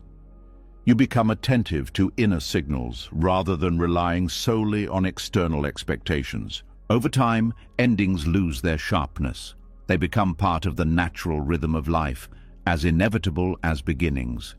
You stop resisting them and start cooperating with them. There is courage in allowing things to finish without forcing them to collapse first. It requires trust in your ability to navigate what comes after. It requires faith that meaning will continue to unfold. As you practice this courage, transitions become smoother. You leave situations with appreciation instead of regret. You enter new phases with openness instead of hesitation. Peace grows from this acceptance. You no longer feel compelled to hold everything together. You allow life to move, to shift, to transform without constant intervention. You also become more present in each phase, knowing that it will not last forever. This awareness deepens your appreciation while it exists, reducing the urge to prolong it artificially. Completion then becomes a form of wisdom. It teaches you when to stay and when to step away. It shows you that endings can be quiet and still be real. It reminds you that your life is not a single continuous line, but a series of evolving chapters. And in recognizing completion without catastrophe, you discover a gentler way of living. One that does not wait for things to break before allowing them to end. One that honors the natural cycle of growth, fulfillment, and release. You realize that stopping the effort to fix what is already complete is not abandonment, it is respect. Respect for the journey that has reached its destination, for the experiences that have given all they could, for the version of yourself that is ready to move forward, and in that respect, you find freedom. The freedom to close chapters with gratitude instead of fear, to walk away without needing a crisis, to trust that what is meant for you will continue to unfold as long as you are willing to let finished things remain finished. In the end, the deepest peace arrived the moment you stopped fighting life. When you loosened your grip on what was never meant to stay. When you stopped chasing what required constant force. When you allowed endings to be quiet instead of catastrophic. Something inside you finally rested. You saw that suffering was not created by loss, but by resistance. And that what truly belongs to you does not need to be begged for, repaired endlessly, or held together by exhaustion. Letting go was never about giving up. It was about coming home to yourself. If something in these reflections felt uncomfortably true, leave a comment with the word release. Not for anyone else to see, but as a quiet promise to yourself that you are ready to stop forcing what was never yours. And if you want more reflections that calm the mind, steady the heart, and help you move through life with quiet strength, subscribe to the channel and stay with us on this journey inward.